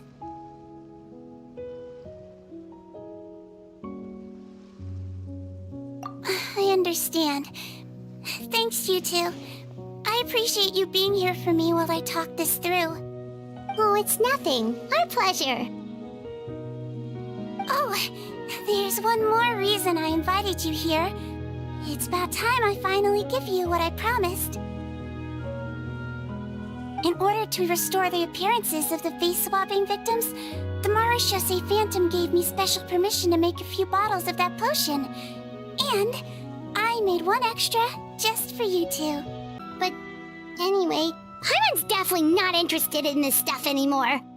Still, if this is the very last bottle in all of Teyvat, getting rid of it would feel like kind of a waste. Maybe we can give it a special meaning somehow. Oh, Paimon's got it! Melusine physiology wasn't affected by the Great Flood, right? So that means the potion should have a permanent effect on you. In that case, what do you say, Sigewinne? Ever thought about transforming back to the way you used to look? After all, from a Melusine point of view, Paimon bets Melusines look the cutest of all. Paimon, after everything, do you really think it matters whether I'm Melusine or a human? Well, what was Paimon thinking? You made up your mind a long time ago. Yeah, let's just destroy this thing. Leave it to me.